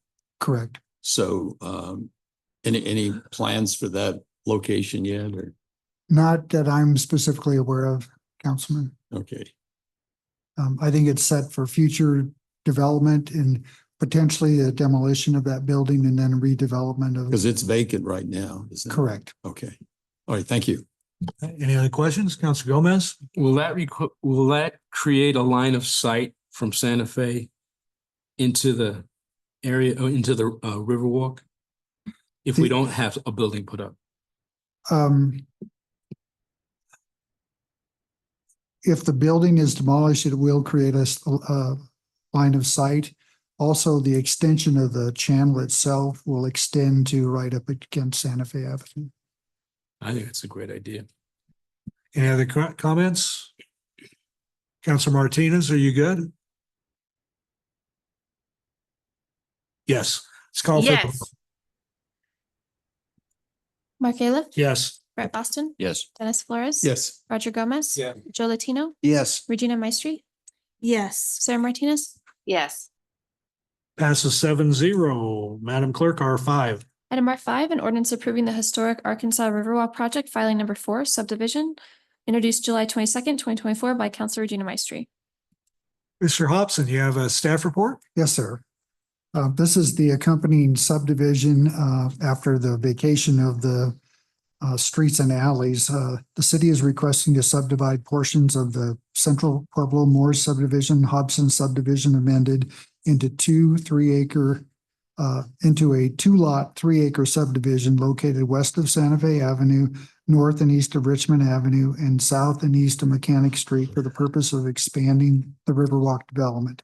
The subject property is located in downtown Pueblo, southeast of the Pueblo Convention Center, directly west of Santa Fe Avenue. The property is characterized by a recently vacated Ferguson Plumbing Building and their outdoor storage yard, as well as Mechanic Richmond Avenue and the associated 20-foot alley that was in the previous ordinance for the vacation. The purpose of the subdivision is to provide an extension of the Harp Riverwalk project to the east and provide parking for a new boathouse and Harp office. These parcels were recently rezoned from I-2 and I-3 to a S1 governmental use district. That concludes my report, and I would be happy to answer any questions. President Aliff, staff requests that all documents from the Planning and Zoning Commission regarding this matter, case number S2306, dated March 13, 2024, be made part of the record for this hearing. So ordered. This is a public hearing. Is there anyone here wishing to speak in favor of this ordinance? Seeing none, is there anyone here wishing to speak against this ordinance? Seeing none, the hearing's closed. Is there a motion to approve? Motion to approve. Is there a second? Second. Motion and a second by Councilor Maestri. Any comments, questions? Let's call for the vote. Mark Aliff. Yes. Brett Boston. Yes. Dennis Flores. Yes. Roger Gomez. No. Joe Latino. Yes. Regina Maestri. Yes. Sarah Martinez. Yes. Passes 6-1. Madam Clerk, R6.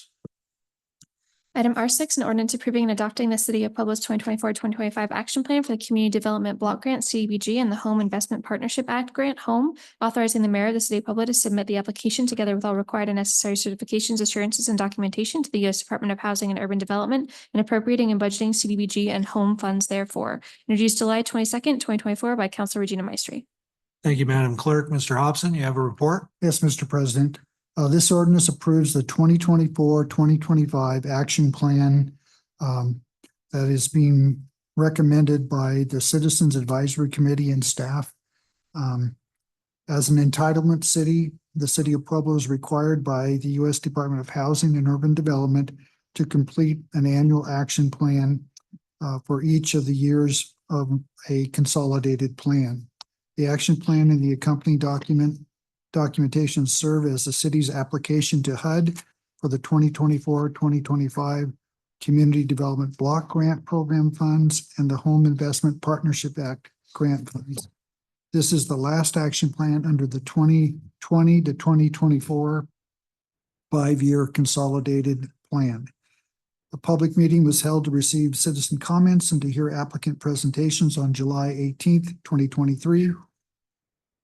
HUD CPD Notice 2001 requesting the annual action plan not be submitted prior to the publication of the grantee's 2024 allocation was done on May 6th, 2024. The notice of availability of the 2024 action plan was published on June 23rd, 2024, and made available to the public for review.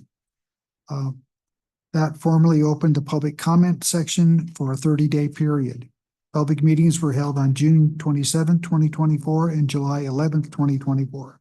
Copies were available at the city clerk's office, the Rawlings Library, Division of Housing and Citizen Services, and the city's website. The city anticipates receiving $1,453,413 in CDBG funds and $880,344 in Home Consortium grant funding. The Home Consortium grant is shared with Pueblo County, where the city receives 87% and the county receives 13%. The home grant requires a 25% match. The city's portion this year is $176,620. The Citizen Advisory Committee has recommended that the City Council approve the activities outlined in the 2024-2025 action plan and presented its recommendations to City Council during a work session on September 11, 2023. That concludes my report. Thank you for that report. This is a public hearing. Is there anyone here wishing to speak in favor of this ordinance? Seeing none, is there anyone here wishing to speak against this ordinance? Seeing none, the hearing's closed. Is there a motion to approve? Motion approved. Counselor Gomez, is there a second? I'll second it. Counselor Latino, any questions? Counselor Maestri? This is the first time you guys have brought this action plan forward without bringing it to a work session first.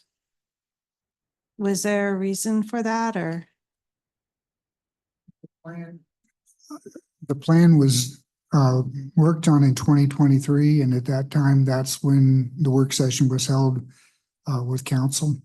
Well, the last one included funds for the homeless shelter that we bought. So we already saw that one. This has got to be something different. This has basically action steps for each one of the different programs. And we certainly couldn't bring So this. those are not the projects? I didn't get a chance to read it. Are those not the projects? Those, the items listed in the plan under each of the different categories are the programs that are being recommended to be funded. Yeah, those have always come before council in the past, before we've even gotten to this point. So I'm asking you why you guys didn't bring it forward so that we had a better understanding, because council can have a say in whether they approve all of those or not when they are sitting down having a discussion about each individual thing. And it could be amended. This way you've just put it in front of us and you didn't really give us the opportunity to look at each individual project. I'm just saying. And we certainly can not have action taken tonight and review the plan with council prior to an approval, if that's the desire of council. Does that conclude your report? Yes. Oh, we already did that, huh? So obviously there can be a motion made to postpone this until, It would be an amended motion since we do have a right. motion. on the So table. if somebody wants to listen to this in a work session and give more information, then that's the motion that I would make. Okay. I'd like to make the motion. Okay, you need to make it. Yeah, I'd like to make the motion that we postpone it. Postpone it to a date certain. I think it should be postponed to the next regular meeting with a work session in between. August 26th. Yeah, but we have a full calendar there. We could move it to the.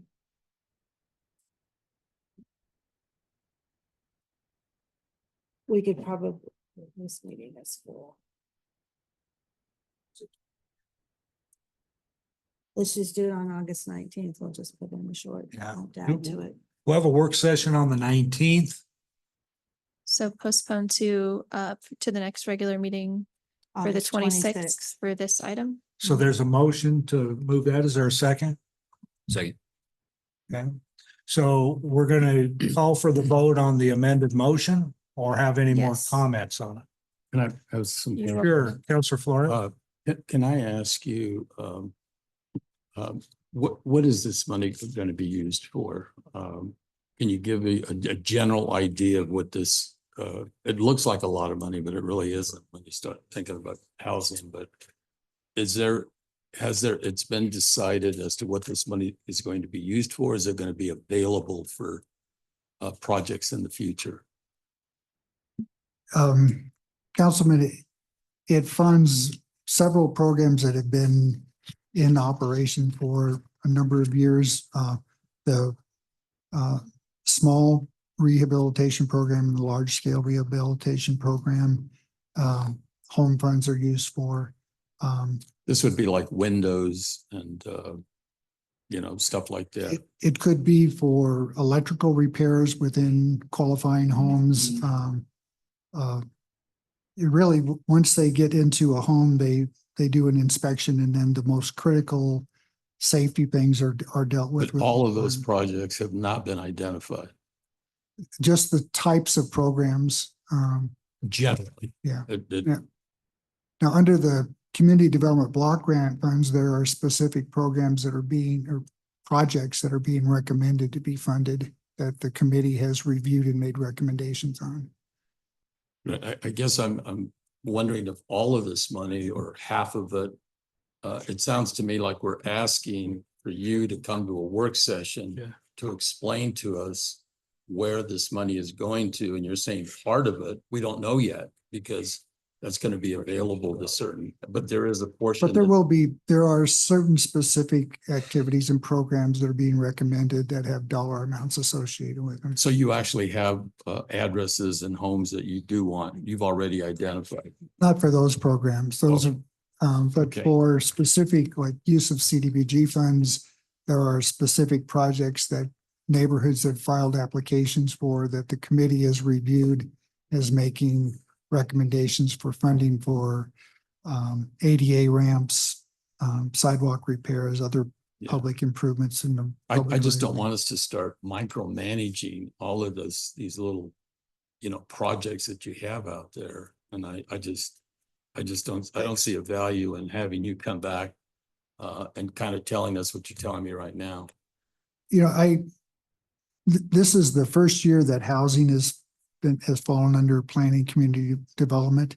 And I think that we probably should have come before council and done a review of projects. The applications were reviewed by the Citizens Advisory Committee in the middle of June. And then they've reviewed those and made recommendations to be included for the projects within primarily with community development block grant funds. There are public projects and capital improvement programs, and then there are also service programs that are being recommended. And under the guidelines for HUD, no more than 15% of the funds can be used for actually funding programs and services. It sounds like maybe we do need an explanation of that, and I can support this now. Okay, Thank you. Okay. thank you. Okay, so we're voting on the amended motion to To move postpone this to to August 26th. 26th. Hey, President Aliff. Sarah? Yes, go ahead. Can I ask a quick question, President? Yes. Hey, Scott Hobson, if we postpone this, because I know that the action plan has to be submitted to the, to the grantors, I guess, is that going to affect your guys' timeline or any type of, getting the funds, or is us postponing it going to affect anything on your end? I think that it could affect the deadline for when it should be submitted. That's my understanding from the housing department. In a negative way?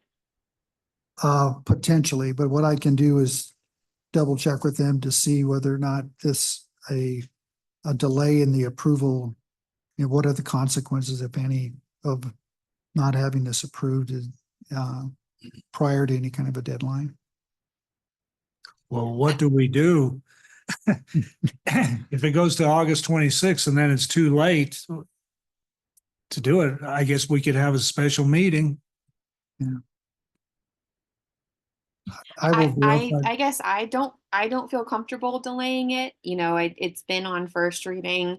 We've all seen that. Then there's been examples. I believe, Scott, you can correct me if I'm wrong, but there are, like, even in the budget from last fiscal year, there's examples of what was funded for capital projects in the budget, correct? Like, I know that there was sidewalks in my district that were funded, and I think that those are good examples of the types of projects that will be funded this year. It makes me very nervous to know that it could affect postponing this could affect the timelines. I have full faith that the CDBG committee did their due diligence, and I'm voting no on the amendment. I'd much prefer us to vote on this tonight. Perfect, thank you. Any other comments, questions? Councilor Gomez? No, I'm good. Councilor Boston? I'm sure. Let's call for the vote. Mark Aliff, Yes. Brett Boston, Yes. Dennis Flores, Yes. Roger Gomez, Yes. Joe Latino, Yes. Regina Maestri, Yes. Sarah Martinez, No. Passes 6-1. Madam Clerk, we go to R7. Item R7, an ordinance authorizing assignment of a private activity bond allocation from the City of Pueblo to the Colorado Housing and Finance Authority pursuant to the Colorado Private Activity Bond Ceiling Allocation Act, introduced July 22nd, 2024 by Council Regina Maestri. Thank you, Madam Clerk. Mr. Hobson, you have a staff report? Yes, President Ailes, this ordinance will allow the City of Pueblo to assign to the Colorado Housing Finance Authority $7,064,348 in private activity bonds previously awarded to the city pursuant to the Colorado Private Activity Bond Ceiling Allocation Act. These funds will be used to finance multifamily or single-family mortgage loans for low and moderate income persons and families within the Pueblo County and throughout the state.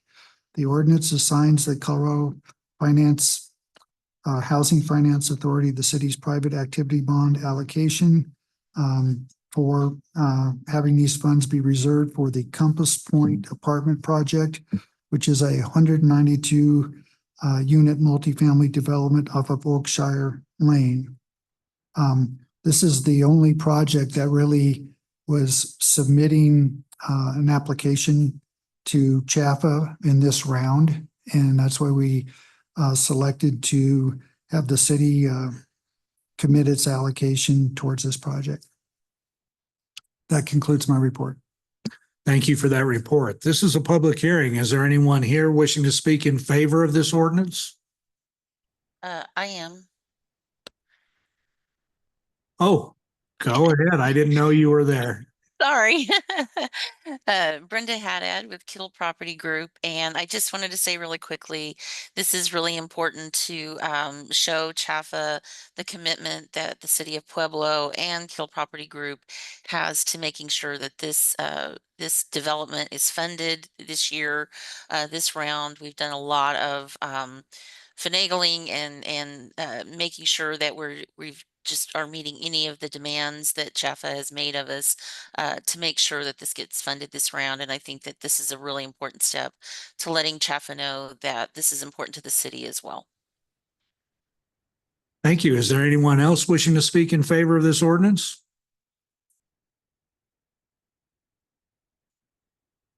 Seeing none, is there anyone wishing to speak against this ordinance?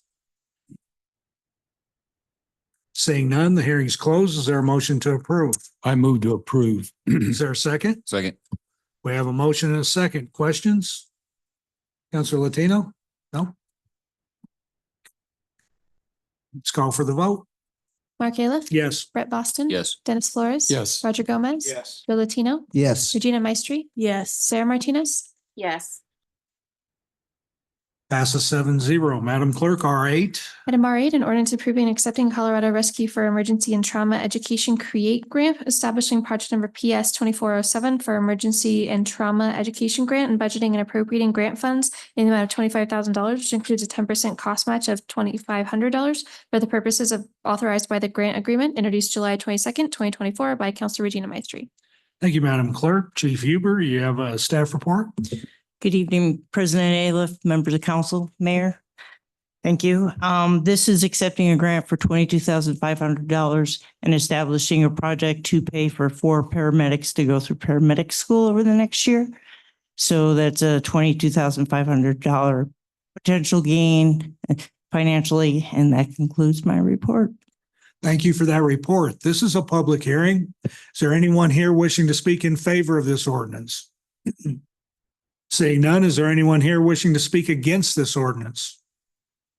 Seeing none, the hearing is closed. Is there a motion to approve? Motion to approve. Is there a second? I'll second it. I have a motion and a second. Any questions? Let's call for the vote. Mark Ayliff? Yes. Brett Boston? Yes. Dennis Flores? Yes. Roger Gomez? Yes. Joe Latino? Yes. Regina Maestri? Yes. Sarah Martinez? Yes.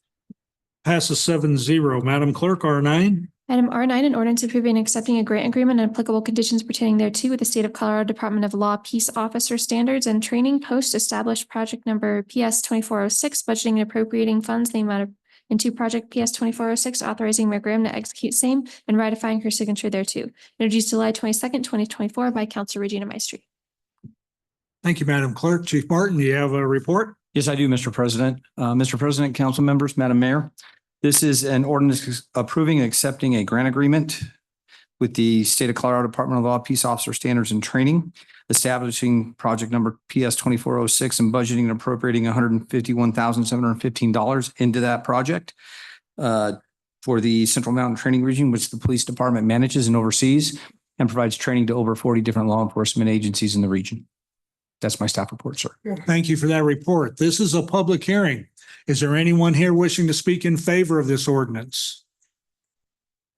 Come on down. Yes, I don't need to come down. Yeah. Yeah, you have to come down. And state your name for the record, please. I support the police. Can you state your name? Oh, before my you- name's Bill Genovese. I've been here Thanks. before. Thank you. Anyway, I support the police and I support everything that they do because I tell you what, I see a lot of crime, especially in my area that I'm in. And these gentlemen, these police officers are wonderful, and I support the police 110%. Thank you. Is there anyone else wishing to speak in favor of this ordinance? Seeing none, is there anyone wishing to speak against this ordinance? Seeing none, the hearing is closed. Is there a motion to approve? Motion to approve. We have a motion. Is there a second? I'll second it. We have a second. Any questions? Let's call for the vote. Mark Aleph. Yes. Brett Boston. Yes. Dennis Flores. Yes. Roger Gomez. Yes. Joe Latino. Yes. Regina Maestri. Yes. Sarah Martinez. Yes. Passes 7-0. Madam Clerk, R10. Item R10, an ordinance approving and authorizing the mayor to execute an intergovernmental agreement between the city of Pueblo, Colorado Municipal Corporation, the county of Pueblo, a political subdivision of the state of Colorado relating to the 2024 special municipal election, introduced July 22nd, 2024 by Council Regina Maestri. Madam Clerk, thank you. Is there a staff report? Yes, I would be honored to do the staff report for can't this wait. item, President Ayla. Members of council, Mayor Graham. So this is the intergovernmental agreement between the city and the county to run the November 5th, 2024 election. We do have a couple items coming up to potentially go on that election calendar. The IGA is substantially the same as the previous IGAs that we've passed regarding the election coordination. The only item that's changed is that all references to a runoff election have been removed for this particular one. I'm happy to answer any questions. Thank you for that report. This is a public hearing. Is there anyone here wishing to speak in favor of this ordinance? Come on down. Please state your name. Alvis Martinez, and of course, I think all of us are in favor of this, and I hope this is a good high turnout of an election, and at least I would say I'm hoping for at least 75% of the voters to vote on whatever you want to vote, whoever you want to vote for, and all of that good stuff. Thank you. Thank you. Is there anyone else wishing to speak in favor of this ordinance? Seeing none, is there anyone here wishing to speak against this ordinance? Seeing none, the hearing's closed. Is there a motion to approve? Motion to approve. I have a motion to approve. Is there a second? Second. Second by Counselor Gomez. Any questions? Let's call for the vote. Mark Aleph. Yes. Brett Boston. Yes. Dennis Flores. Yes. Roger Gomez. Yes. Joe Latino. Yes. Regina Maestri. Yes. Sarah Martinez. Yes. Passes 7-0. Madam Clerk, R11. Item R11, an ordinance submitting to the eligible electors of the city of Pueblo, Colorado at the special municipal election to be held on November 5th, 2024, a proposed amendment to sections 3-5 and 5-2 of the charter of the city of Pueblo, setting the maximum penalty for violation of the charter and Pueblo Municipal Code and fixing the ballot title therefore. Introduced July 22nd, 2024 by Council Regina Maestri. Thank you, Madam Clerk. Ms. Sykes, is there a staff report? Yes, President Aliff, members of council, mayor. This is an ordinance that would approve placing on the ballot a question to allow voters to decide whether or not to amend sections 3-5 and 5-2 of the Pueblo City Charter. Those sections address the maximum penalty that is allowed to be assessed by Pueblo Municipal Court. That maximum penalty is currently $1,000. That was set back in 2008. In 2013, the Colorado legislature increased the maximum fines that could be assessed in municipal court to $2,650. That was, like I said, changed back in 2013. It hasn't been amended since then. And this would just mean that that amount would now be allowed to be set by statute. So what this question would actually do is take out the maximum amount, the $1,000, and just put in language that says that that amount can then be set by ordinance. So council could, after it passes, then set the maximum amount that municipal court could assess. It could be $1,000, could be less than $1,000, could be up to $2,650, and that would be up to your discretion. But it allows more flexibility for council to set that maximum. And that concludes my staff report. Thank you for the report. I want to remind everybody that this is a public hearing. Is there anyone here wishing to speak in favor of this ordinance? Seeing none, is there anyone here wishing to speak against this ordinance? Come on down. Yes. Alvis Martinez. I'm against this because how Ms. Sykes just said it could be up to $2,650. You guys could set it by voting on it, say $1,500, $1,600, et cetera, et cetera. But what Ms. Sykes just said moments ago says when it passes. I would want to correct the record and say if it passes. Because none of us know if you guys would put it on the ballot, maybe, maybe not. And none of us know right now if it would pass. So if not, when it passes. And I think this is too much of government control. I'm pretty sure we like to talk about less government. It's already at $1,000. And with the people who spoke earlier, that gentleman and that lady, some people can't even pay the $1,000. And yes, there could probably be community service, et cetera, different things. But all of this money, if people can't even pay the $1,000, $800 that they get fined, $600, whatever the case may be, why are we going to almost possibly triple it if you guys put it on the ballot and if it passes? We have to use the word if. It's one of the smallest words with the biggest meanings. But I know you guys are going to pass it anyway. Thank you. Is there anyone else wishing to speak against this ordinance?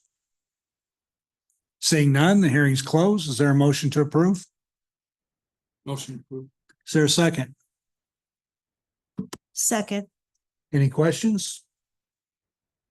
Well, it's left up to the judge to decide what the penalty is going to be, up to 2,650, correct? If we Well- pass it in the future. If the voters Yeah. choose to pass it and vote for it, then it'll be up to council to set the maximum. Correct. Ultimately, it'll be up to the municipal court judge to assess the fines on each individual case. Yeah. But it'll be up to council to set the maximum at that point. Okay. I'm good Any with other that. questions? Let's call. I do have one question. Counselor Flores. Carla, couldn't we decide right now to leave it at 1,000 and not be doing this at all? Well, you could choose not to put it on the ballot. This leaves it up to the voters to decide whether or not to leave it at 1,000 or leave it in the discretion of city council. So if the vote today would be to vote whether or not to put it on the ballot. So that's all you're voting for today, is whether or not to put it on the ballot and let the voters decide. And how would the ballot read, I guess?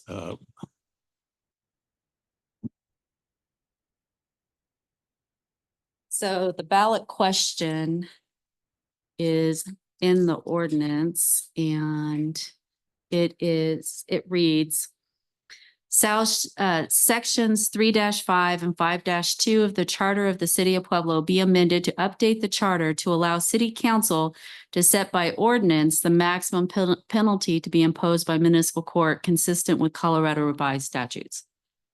Okay. Thank you. Any other questions? Counselor Gomez. Is this in reference to $1,000 fine given to somebody, correct? This is, no? no, this is not any specific fine that's been given to someone. It's just the maximum. Just the maximum that they can impose. Okay, thank you. Yeah. And I can tell you, as my time as a municipal court judge, if the $1,000 fine wasn't assessed that often, but this allows more flexibility for the judge in those cases where it is appropriate. Okay, thank you. Madam Clerk. I would just add that a lot of not this particular one, but a lot of the amendments that we are making are modernizations. And part of the point is to try to take out actual numbers from the charter that are no longer accounting for inflation. They're not accounting for change. And it allows the charter is a very rigid document because it can only be changed by the voters. And so this would allow us to be more flexible, to be able to change that as the times change and inflation changes. And so that is the intention of taking out this particular number in this case and in some of the later charter amendments that we'll discuss. That's a good point. Thank you. Any other questions? Let's call for the vote. Mark Aliff. Yes. Brett Boston. Yes. Dennis Flores. Yes. Roger Gomez. Yes. Joe Latino. Yes. Regina Maestri. Yes. Sarah Martinez. Yes. Passes 7-0. Okay. Just a point of correction here. I think per the ordinances, when a counselor Zooms, don't they have to keep their camera on? I am not sure if that's part of the. So we know who's policy. voting and who's talking. I thought we just went over that and the changes. Maybe the changes haven't been implemented yet. I'm But not in sure. the Policy changes. We'll figure that out on Monday or tomorrow. R12. Item R12, an ordinance submitting to the eligible electors of the city of Pueblo, Colorado at the special municipal election to be held on November 5th, 2024, a proposed amendment to Article 19, recall of elected officers of the charter of the city of Pueblo and fixing the ballot title therefore, introduced July 22nd, 2024 by Councilor Regina Maestri. Thank you, Madam Clerk. Is there a staff report? Yes, President Aliff, members of council, Mayor Graham, I'm happy to present the staff report on this item. This ordinance is referring a charter amendment to the ballot to be voted on by the citizens of Pueblo. The charter amendments reference would only take place should the people vote to pass it at the November 2024 election. During the work session on August 5th, we reviewed every change in detail, but essentially what these amendments would accomplish would be to expand the timeline for which the city would be able to place a recall election on an already planned coordinated election ballot. So this would save the city from needing to hold its own standalone election at additional costs and effort by city staff. The expanded timeline of 180 days matches the state statute timeline for statutory that statutory towns and cities use in their recall elections. It also makes it easier to meet the timeline requirements for any replacement candidates that would then take over for the recall candidates should they be recalled, and to ensure that there's adequate time for submission of names to the county clerk or to the ballot printer. I'm happy to answer any questions. That concludes my report. Thank you for that report. This is a public hearing. Is there anyone here wishing to speak in favor of this ordinance? Seeing none, is there anyone here wishing to speak against this ordinance? Come on down. Next time to meet yet. Alice Martinez. I just have questions. I don't know if you guys could answer it, the mayor or the city clerk on these. Of course, this isn't question and answer, but after, why wasn't any of these put on last year's ballot or in 2022? Just because it's a presidential election, you guys probably want to get most of the voters, because we know in off years and in midterms, not as many people turn out to vote in everything. In presidential elections, we get more than 50% of people to turn out to vote, because in off years, we get anywhere between 30 and 40% of people to vote in that ballpark. It varies from time to time. But I'm against this because I'm not saying any of you, but anybody in the future, maybe 5 years from now, 10 years from now, if the people want to recall them, why would we double that time to possibly recall those individuals and everything? Because when a recall is put on, which hasn't happened for about 10 years, I think it was 2014, with all of that fiasco stuff that happened with the trash haulers and everything. But then ultimately those council members resigned and there wasn't no recall. But if we want you guys out, we want you guys out sooner than later. I'm not saying any of you right now that are on the board, but this just doesn't make any sense at all, because how everybody votes and everything. And I don't know if you guys are thinking anybody's going to recall anybody anytime soon with rumors and everything. It's Pueblo, but it just doesn't make any sense to me. So if those questions could be answered, why weren't any of these and the ones that are going to be on the agenda next time that was passed on first reading, why weren't these on last year's ballot in 2022 or prior? Thank you. Thank you. Is there anyone else wishing to speak against this ordinance? Seeing none, the hearing is closed. Is there a motion to approve? Motion to approve. Is there a second? Any questions? Councilor Maestri? Well, the last time that we had a ballot initiative that we were facing and looking at a special election, which this would create, what we're trying to avoid, everybody came up and said, oh, we don't want to spend $200,000, $300,000. I think it was you. One of them was you, Mr. Martinez. You didn't want to spend the money for a special election. So that's probably answers your question. Thank you. Any other comments? Councilor Boston? Yeah, so I know a lot of people are kind of opposed to this in a sense. It seems like based on increasing the timeline, like Elvis said, if you want somebody out, you kind of want to get them out sooner than later. But what's the harm in letting the people say no? Put it on there to let them speak their opinion. I think it probably wouldn't pass if that many people are against it anyway. Mm-hmm. Any other comments? Let's call for the vote. Mark Ayla, Yes. Brett Boston. Yes. Dennis Flores. Yes. Roger Gomez. Yes. Joe Latino. Yes. Regina Maestri. Yes. Sarah Martinez. Yes. President Aliff, I will be recusing myself from the next two. Great. Counselor Maestri has asked to be excused from the meeting due to a conflict of interest with agenda items S1, T1, and T2, and it's been granted. We'll wait a couple minutes till she vacates the building.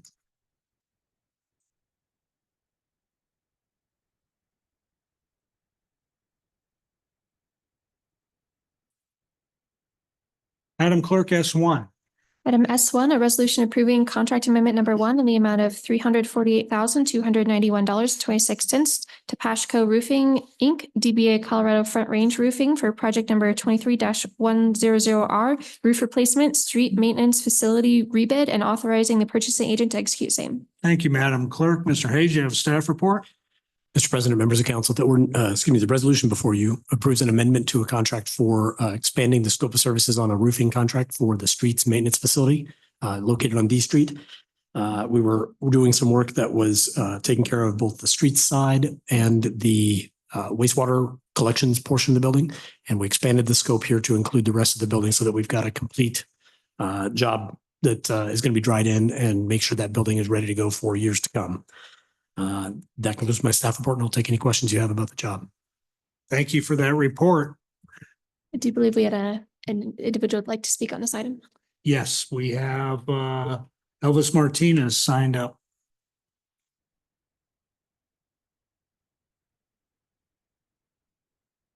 I don't need to state my name, correct? Okay, on all this, and then it's not anything against Miss Maestri, but when anybody recuses themselves, I don't know if we could put this in the rules on them stating directly into the microphone on why he or she is recusing themselves. It's not, Mr. President, I'm recusing myself, blah, blah, blah. But going back to this business and everything, on the bids, I think he bid $599,000 and some change and everything, and the next bid was, I think, in the $700,000 range. How is he getting all of these bids and everything? And is anybody behind the scenes telling this individual person that owns this business on these potential other bids that are going to come in, just bid low and we could line your pockets and everything, become rich off of us and everything? And then also, how long has this individual been coming and putting in bids and everything? Has it just been in the last year and a half, 2 years? And I don't know if I would have to pull a core request, because I would do that, because I pulled many cores and everything, found out some good stuff and then some stuff that wasn't so juicy. But this is just lining the pockets and everything, like I just stated. You know, you're out of line when you say that, because you have no evidence whatsoever, and you've come forward with nothing that says that somebody's lining their pockets. This is your opinion that somebody might be lining their pockets. Do you have evidence to back that up? All these bids that are approved by. So anybody that council. bids is lining their pockets? No. That when any group or company bids and everything, you guys are always going with the lowest bids, and lowest doesn't always mean the best bid. Anybody could get bids on a house project or a car project. Any of us, we don't probably always go with the lowest bid. We go with whoever has the best experience, the best service and everything, look at reviews from that business and everything else like that. That's what I'm saying. But with this company, this may be about the third or fourth time or so, and that's an opinion.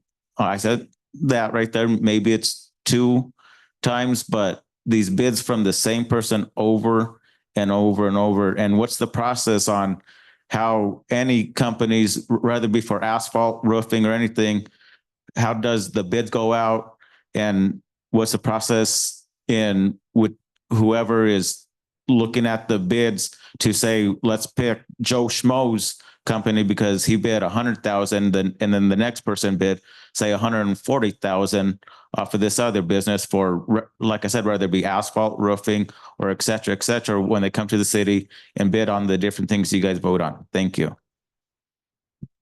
Thank you. Is there a motion to approve? Motion to approve. Is there a second? Second. Any questions, comments? Comments. Counselor Boston. So I actually am, in my opinion, a little curious about the process of like how the bids are put out there, like who like has access to putting in bids.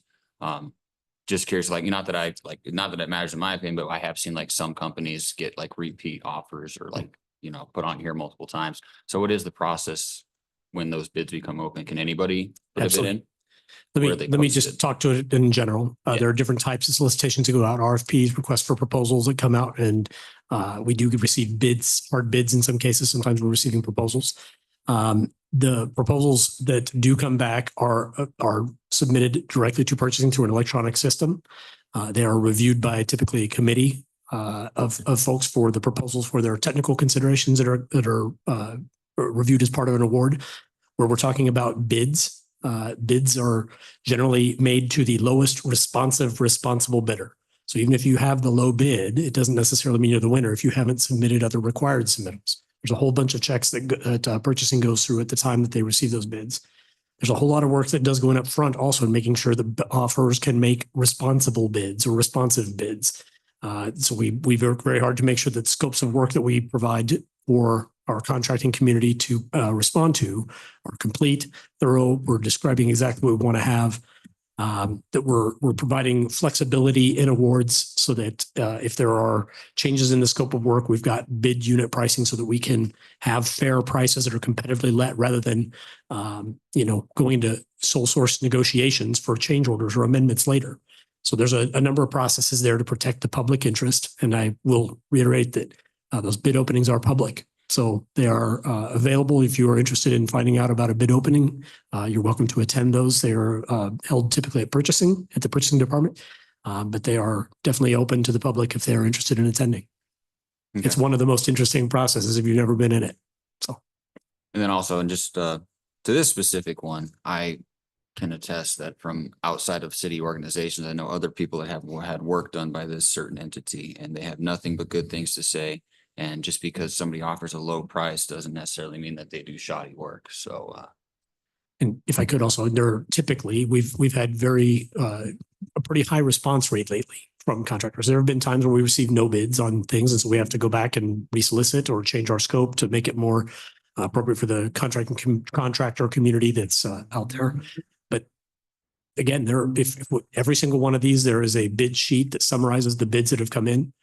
They're very clear on what was submitted, and it compares apples to apples from bidder to bidder. So there's a number of protections and steps put in to maintain the integrity of the procurement process here. So thank you. I appreciate the opportunity to respond to that. Thank you. Any other questions, Councilor Flores? I think Councilor Gomez had his little light on. I just wanted to thank you, Dennis. Sure. I just want to follow up in reference to what Mark was saying. It's getting tough, getting to the point where you're comfortable being uncomfortable. And it's okay. I hope the word's getting out to people that testify and counsel. It's okay to make a mistake, but it's not okay to, once you get that information, to not at least acknowledge it and apologize. Simple. Let's just move on. I'm just alarmed at what the disrespect. And this is not towards you, Mr. Hayes, but I just want to pass that on. That was my concern. I wanted to say, in my other life, when I was working, I did a lot of contract bonds for lots of contractors and worked through your purchasing department. And I believe that the current manager there was there. She's been there a long time. So that even though I'm retired, but I can't imagine another department that is as squeaky clean as they are, because it goes beyond what you just said. There is a two-tier qualification system where you have to submit an application. You have to provide, kind of the jobs that you've done in the past. You also have to provide a bid bond. which basically, if it's a $350,000 job, you don't get a 10% bid bond unless that bond is approved first. So that provides the guarantee to the city that if that contractor isn't qualified, that we will call the bond and make sure that we're made whole. So I dispute any kind of even ability for somebody to try to, game the system here, because everything is done professionally and is done by this qualification method. And I just think that, the public needs to know that. Your point about the bid bond is exactly, it's one more step in the protections of the public here too. So it guarantees, as you said, that the contractor is going to be responsive to their bid. If they make a Yeah, mistake like in their in this bid. case, the bid bond would have been, almost 35,000. Right. But then if they get the job, they got to post the whole amount. That's correct. There's a performance bond that they're Yeah. required to obtain before they can start work. That's And correct. that takes the city out of qualifying these contractors where they have the final resources to do the job. You now have a bonding company that is basically pre-qualifying them for us. Correct. So, Thank Any you for other clarifying. Any other questions? Call for the vote. Mark Ayla, Yes. Brett Boston, Yes. Dennis Flores. yes. Roger Gomez. Yes. Joe Latino, Yes. Sarah Martinez. Yes. Passes 7-0. Madam Clerk, we move to item T, communications, item T1. Item T1, a communicate, citizen filed an ethics complaint against Counselor Regina Maestri. And Ms. Sykes, you have a staff report? Yes, thank you, President Eliff, members of council. We received two complaints from Chris Nickel. One was dated June 21st. The other was dated July 2nd. I have reviewed those, provide an advisory opinion on those. I emailed that to council members last week, I believe on Friday, that broke down each of the complaint items. One of the issues that we have, and I've said this before, is that the ethics code that we have, a lot of the things that people complain about are aspirational under our ethics code. The items under our ethics code that allow council to really find an ethics violation are generally financially driven. So if someone has a personal interest in something, a personal financial interest, then it is a violation of our ethics code. And so generally speaking, and I'm happy to go into more detail if you'd like me to go over my memo, but generally speaking, the complaints that Mr. Nickel has brought against Counselor Maestri don't state a claim because they don't allege any kind of personal financial interest or financial gain that she would have by any of the alleged activities that he's complaining about. And I did some additional research this time. I pulled up some case law. I tried to find somewhere that would define the personal interest. Our charter does not define personal interest. And the state statute doesn't define personal interest. Our ordinances are tailored after the state statute. And I looked up case law. Case law consistently talks about personal financial interest when it talks about these ethics violations. And so generally speaking, for those reasons, my opinion is that it fails to state a claim. His complaints fail to state a claim. But I'm happy to answer any questions that you may have, or if you'd like me to go into more detail, I'm happy to do that as well. Thank you for that report. If I remember right, when we originally heard this complaint, we made a motion and it passed to accept the complaint. Yes. So now we moved it to today or tonight, And what we're trying to decide now are two issues, either to dismiss it or to have an investigation into I believe that's our only two options. So a proper motion would be either to dismiss or a motion to have an investigation. Make a motion, we have an investigation. So what do you have something you want to say? Not until you finish having a motion or a second. Is there a second to have an I need to- investigation? Can we clarify this? Well, let us get the motion and then we can talk about all the things. Is there a second to have the investigation? I'll second that. So we have a motion and a second conversation. Counselor Flores. We're dealing with these two items separately because they're, Yes. okay. Yes. So what we're talking about right now is only the complaints that were brought by Chris Nickel. Right. Yeah. I did have a question for you, and it has to do, there's in two different spots here. He alleges that Counselor Mastery violated PMC 197 by her continued attempts, the decision of her attempts to influence the decision of her fellow counselors. That's under section B. And then down here, he says it again, alleges that Counselor Mastery made repeated calls and had interactions during and after executive session in an attempt to influence the decision of other members. Isn't that what a politician does? If I have, it's legal for me to have coffee with Mr. Latino, and we can discuss this, and I can try diplomacy and my logic as to why I believe such and such is occurring, and to try to influence him that this is additional information to get him to my side. I mean, why is that in any way an issue that would be brought as a situation where someone could file an ethics complaint? So under the ethics code,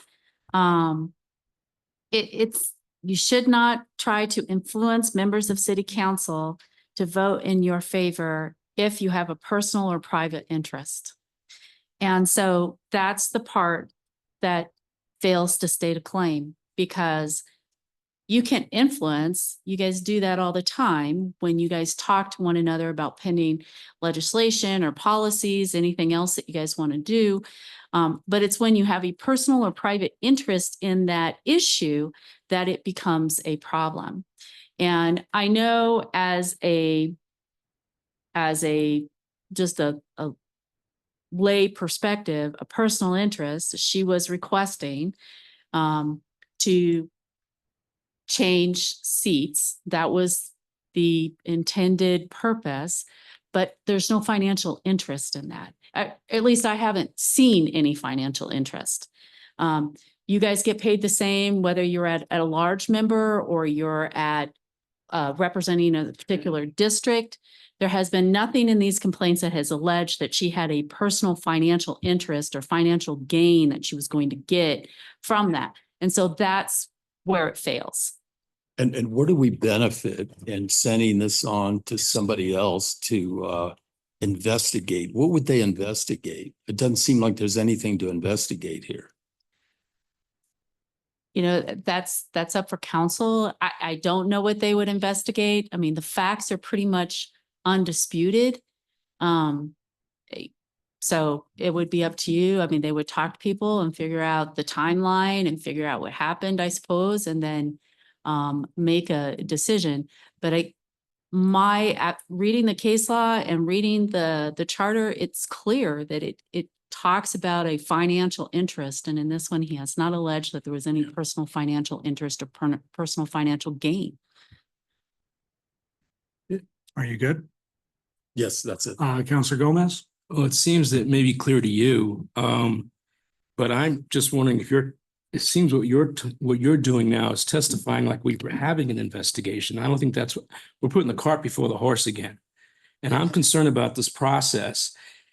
You know, I've looked at this for a long time and I've just wondering, been an investigator a long time, many years, and I've always held the belief that if you've done nothing wrong, investigations can be really to your benefit. So I don't understand why we're doing it this process this way. It seems to be coloring, and in reference to the city attorney, she may make a recommendation or she may make a judgment, but then it says we have to accept it. I'm not accepting what you're saying. I think, again, we're putting the cart before the horse. And then for Dennis, Councilor Flores might have be a little bias, as he's also been mentioned by the complainant. So here we go again. It just seems that it's bad what we're doing here. We have to be more open. Let's go through the process. If we're going to do an investigation, let's do it. But don't start testifying now until we get to an investigation if we get there. Under the charter, I'm asked to do an advisory opinion. That's all I'm giving is an advisory opinion. So But determining what personal gain is to me, and that's not the way I look at it. Personal gain to me was clearly pointed out the last time we talked about this, and we're going over the same road again, trying to change the direction. We've got to stop doing this stuff. Counselor Boston? Yeah, so the reason we're still doing this today instead of, I don't know, 4 weeks ago or whenever it was, so that I could speak to everybody and figure out what was said in that executive session. So I spoke to everybody except for Dennis about that because me and him already saw eye to eye previously. So I would like to ask that we publicly waive attorney-client privilege, and you can tell us what was discussed in that session so that the public knows there's nothing that we're trying to hide here. Based on what I heard from everybody, I don't see much of anything wrong with what she may have done herself based on what I've heard. But just to give the public some clarification that nobody up here is trying to, do any favors or, hide something or line pockets or whatever people want to say. I think some transparency would do some good in this situation. And whether, people's opinion will change once you discuss or have something to oppose in opposition to what you have to say. But I think it would be important for the public to hear what you say happened in that session. So can I make that motion? I don't think it's a motion at this point. Here, let me clarify something that I think. I think that the reason that we're at this point is because we had an executive session. I can't see any reason in hindsight, now that I look at it, why we even had an executive session. There was literally nothing discussed or any decisions and obviously no decisions were made, but no discussion whatsoever that should have been attorney-client privilege. We had already been through nominating and putting a counselor on when we did Counselor Hernandez. Everybody here knew the process. Everybody knew what was going on, but yet we still had to have an executive session to talk about those specific things. I'm going to take responsibility in the fact that I think as a counselor, I should have looked at that executive session. I should have recognized that I didn't think personally that it should have gone into executive session. And had we discussed what was discussed in public on the dais in a work session or wherever, however we would have done it, none of these questions would be coming up. It would all be a done deal and over with. So I don't know where the buck stops. This is the second time that I know of that maybe we did things wrong when we went into an executive session. You may have a different opinion on whether that should have been an executive session or not. But based upon what you read in the charter and everything else, it didn't come to the criteria of an executive session to start with. Now, you can open up what was discussed at that meeting and get the answers that you think that you want. But the reality is that I think that Counselor Maestri was led into the executive session just like all of council, thinking that this was the way that it was supposed to be done. And it just wasn't supposed to be done that way, in my opinion. And, you know, we're supposed to be a government that's super transparent, super open. And there was literally nothing in that executive session that should have been a part of, in my opinion, again, an attorney-client privilege. Counselor Flores? I just want to remind everybody that one of the accusations that Mr. Nickel made was that Mrs. Maestri called an executive session, and that was one of his allegations. It turns out that it was, I don't remember if it was Mr. Gifford. It was me that called it, and I So believe that it was attorney-client communications, Right. and it was, But I wanted to get you to that point, and you can explain the justification for calling an executive session. well, we had the resignation of Charles Hernandez, which was the purpose of the executive session. Resignation, as you'll find out through the charter amendments, was not contemplated under our charter. So that was the reason for the executive session. That was the reason for the attorney-client privilege discussion. So, and I still believe that was attorney-client communications. It was advice that was given to council how to handle that resignation. I just want to make two more comments, okay? I had a chance to speak to a good friend of mine that was a judge. He doesn't understand why, when I was accused by Chris Nickel and now Mrs. Maestri, that we're not able to defend ourselves. And at some point, we need to talk about this going forward, because this process stinks. To Mr. Gomez, moving this to an investigation right now is nothing more than harassment, in my opinion. There's nothing here. There was nothing on my case. And I had to walk. Mrs. Maestri had to walk out. I had to walk out. How do we defend ourselves? How does a person defend themselves from something so ludicrous that, you know, that this body can make a decision and the accused, we have to walk out? That does not make sense. And I'll just set that aside, because we need to deal with all of that separately. But going forward for an investigation on my case and Ms. Maestri, I think it just borders on harassment from this point forward.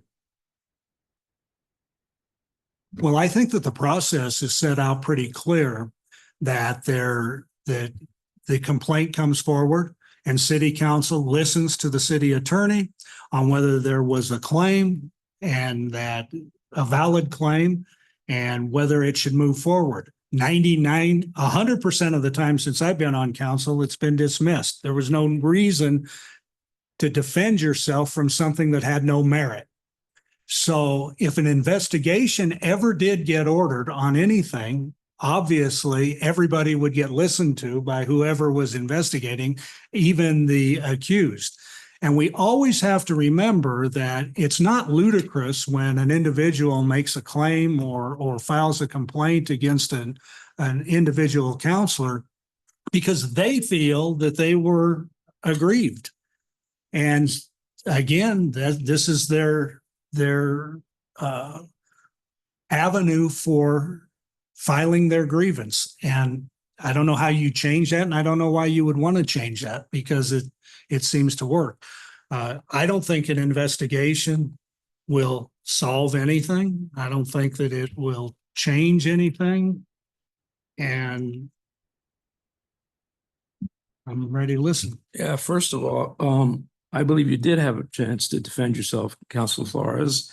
I supported you as well. I think everybody on the dais did. So I don't know where you say it's unfair. Everything that you're talking about, it's in charter. That's the first thing. Second thing is what might have changed my mind a little bit, but the fact that we had somebody lobbying on Facebook in reference to lobbying, and the same thing we were sitting back waiting to make a judgment on, it's either ignorant or it's improper. And that's what it was on Facebook.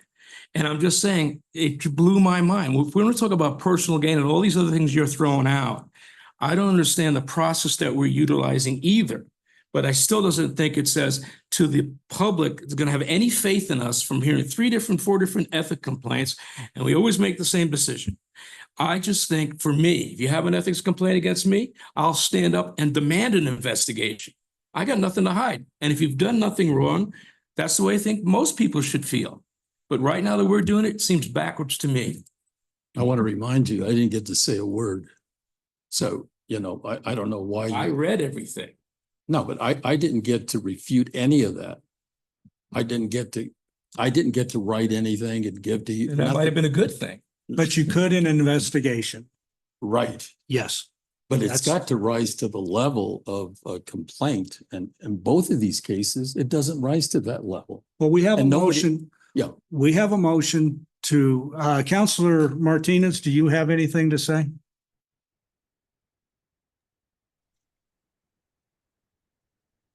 We can't hear you. Yeah, I was taking a deep breath, sorry. I think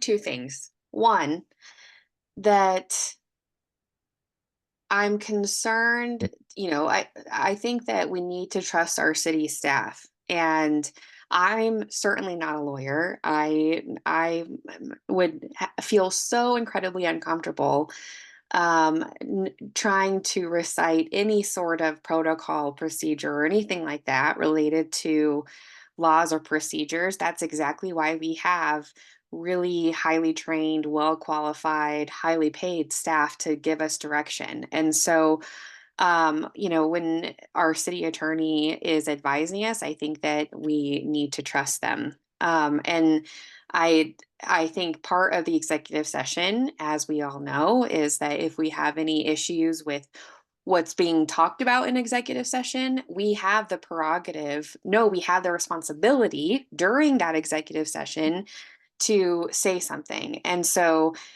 we were all there, city attorneys were there. The fact that no one said anything during the executive session, not only during it, but after it as well, in terms of, I guess this is uncomfortable, but now after the fact that we're saying something is really confusing to me.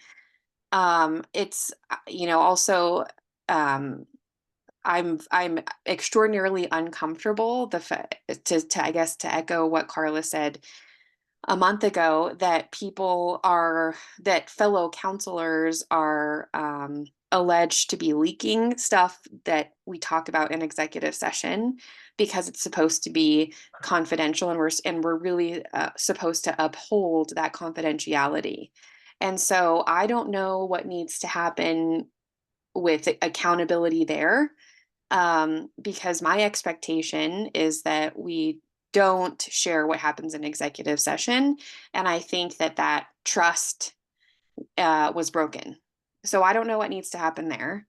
And I also think, lastly, Counselor Gomez, earlier you talked about, having respect and talking to everyone with respect. Just as an observer, I don't think the way that you spoke to Carla was respectful. And I think that, in the future, if you're talking about respect, I would hope that you are also giving respect to our staff. So that's what I think. Counselor Gomez? Well, in reference to respect, I'm just a little bit thrown by the fact that the way the process is going, it's supposed to be backwards. And if I can bring that stuff out, and if I have my opinion, that's got to be respected as well. I'm not here to please Sarah Martinez. I'm not here to please Dennis Flores. I'm here to try to do what I believe is the truth and honest. That's it. I'm not looking for applause. I'm not looking for people to support me. All I'm saying is I try to be very direct. And as I'm learning, and no longer I'm going to be able to hold on to this fact that I'm on a learning curve. I'm really learning, and I'm kind of disappointed in what I'm learning. And the only way I'm going to get that out is to talk to the constituencies, to let them know what we have been doing for a long time, whether it's charter, what other rules and regulations we have. I'm still going through the process and learning it, but I'm going to share it with the public. So if that's disrespectful, so be it.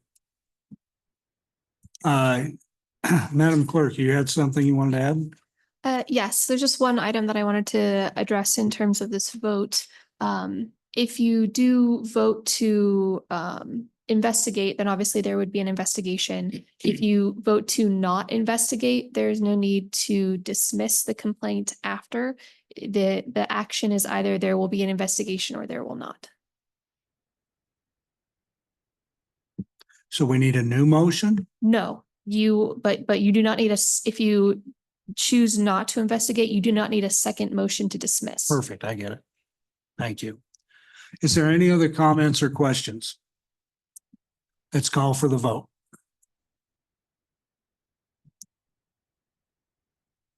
Mark Ayla, No. Brett Boston, No. Dennis Flores. No. Roger Gomez. Yes. Joe Latino, No. Sarah Martinez. No. Madam Clerk, we move to T2. T2, a citizen filed an ethics complaint against Regina Maestri. And Ms. Sykes, we have a staff report. Thank you. Thank you, President Aliff, members of council. I have reviewed this complaint. I did not draft a memo on this complaint. I was not the city attorney at this time. This complaint dates back to April 15th of 2023. So I am not aware of the circumstances of this. And so what I can say is that under our charter, there's no time limit to bring up an ethics complaint. This complaint was emailed to members of council on April 15th, 2023. As far as I know, it never went anywhere. Presumably, council did not find that it stated a claim, didn't bring it forward. So there was no action taken on it at that time. With the recent complaint against Councilor Maestri, this person sent this again to the city clerk, who then put it on the agenda. So it is now back on in front of council. I think council could find that it's already been resolved because the former council got notice of it and didn't act on it. So presumably they found that it failed to state a claim. Or city council could act on it now. So that's the best direction that I have for you. Based upon the allegations, as I said, if you assume that everything that is said in here is true, then it could potentially state a claim if you're assuming everything to be true. Again, under our code of ethics, the only code of ethics, portion of the code of ethics that talks about penalties for violation are financially driven. And then if someone has a personal interest and they gain a financial benefit, then they have to pay a penalty for that based upon our ordinances. For something like this, if you found that there was a violation after an investigation, council would have to decide what they would want to do with that. And how they would address that. There's nothing in our charter that talks about a penalty for that. So that concludes my staff report. I'm happy to answer any questions that you may. Thank you. First order of business is we need a motion to accept the communication. I'll make the motion. Is there a second? I'll second it. Now any discussion?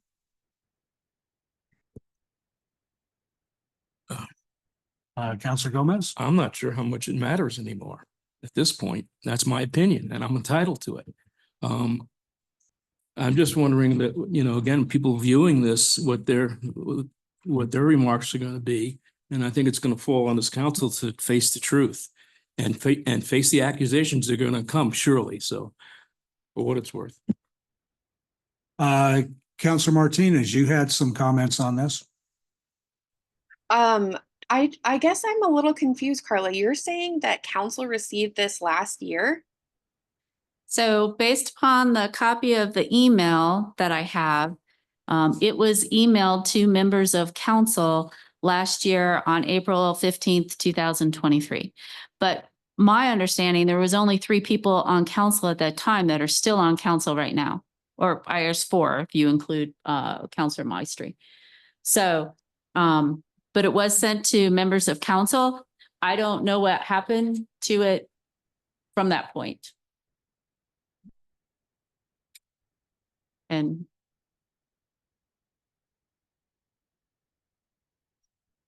Are you done?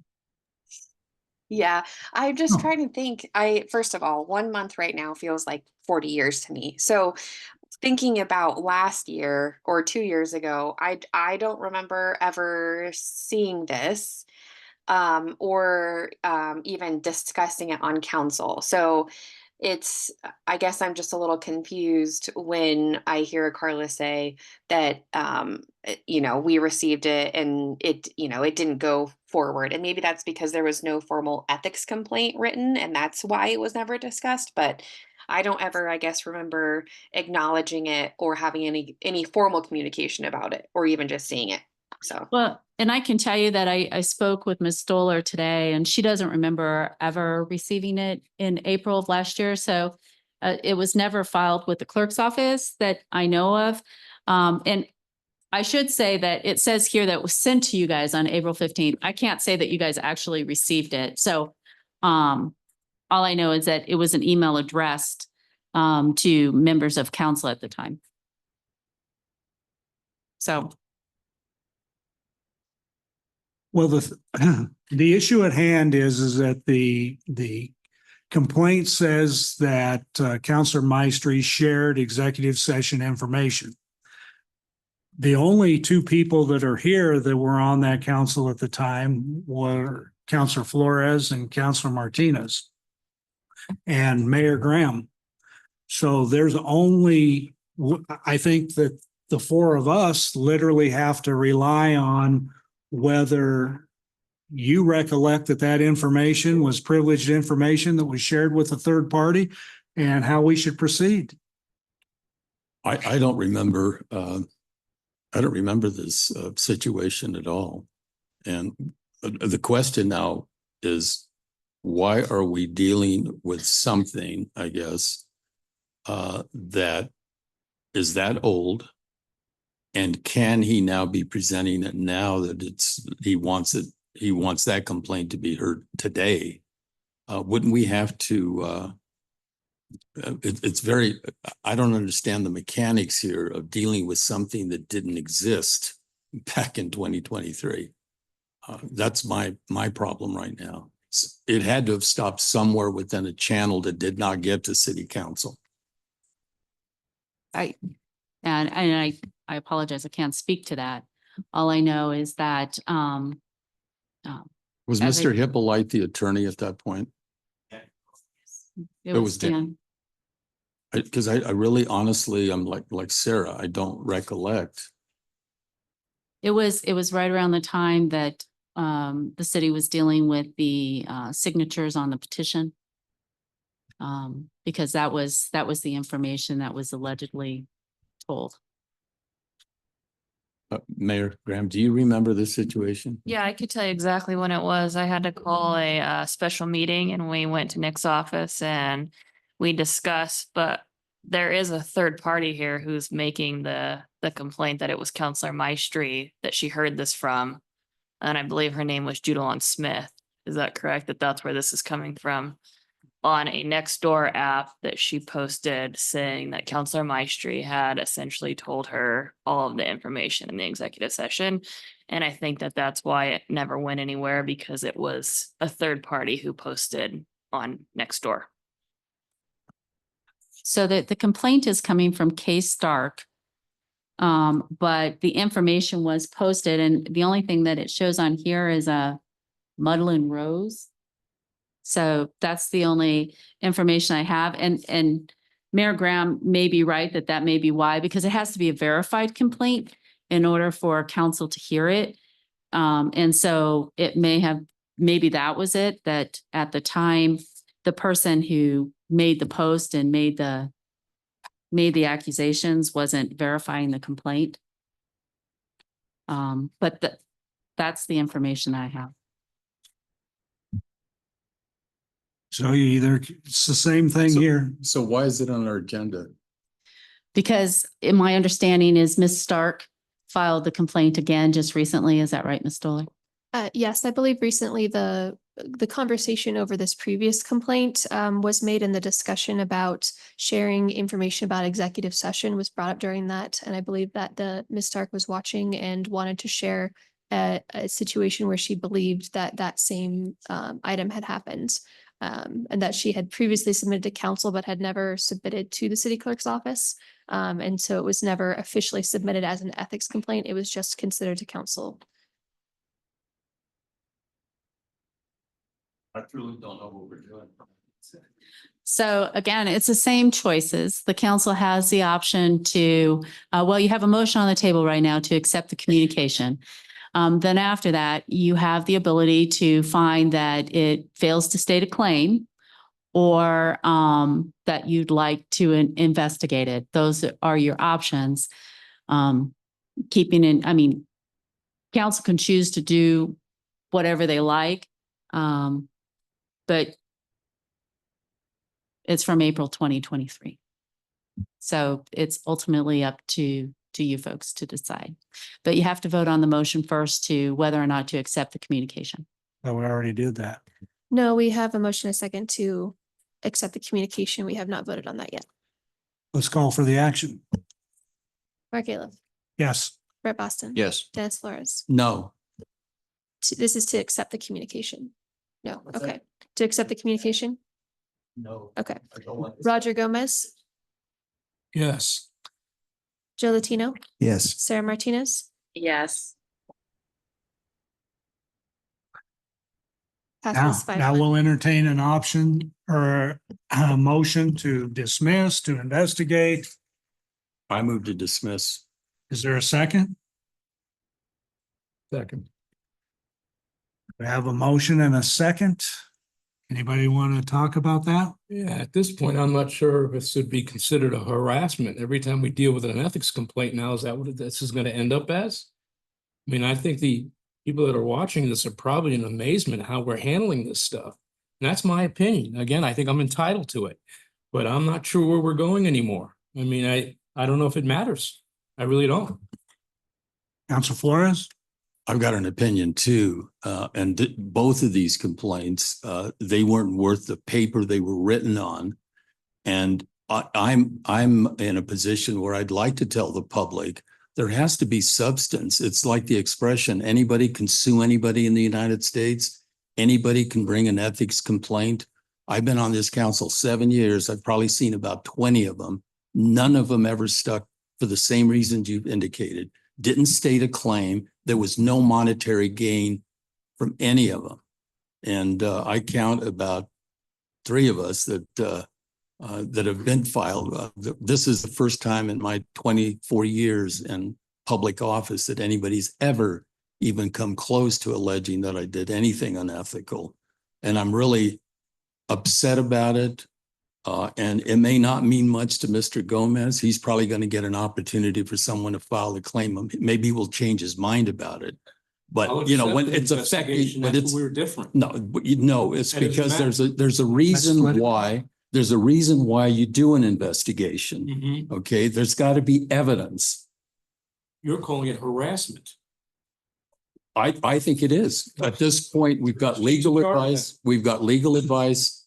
And you know, I think that people in the public are smart enough to know you know, what's happening here. And I believe it is harassment. It gets to this point. At least have substance when you file an ethics complaint. Don't just do it because you're upset you didn't get put on city council. That might be the real reason. Well, let's get clear here.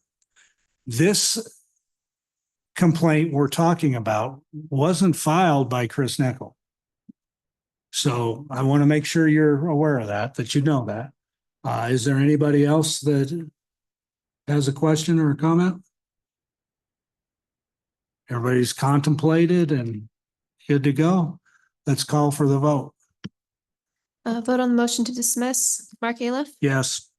Brett Boston. Yes. Dennis Flores. Yes. Roger Gomez. Joe Latino. Yes.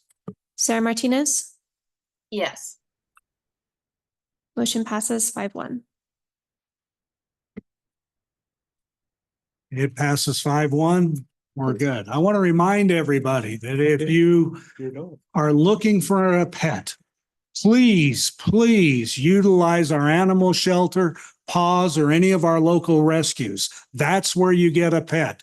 And make sure when you get a pet, you get a microchip. So if they get out of the yard, we can get them back to you right away. But please, please adopt, adopt, adopt. And this meeting is adjourned.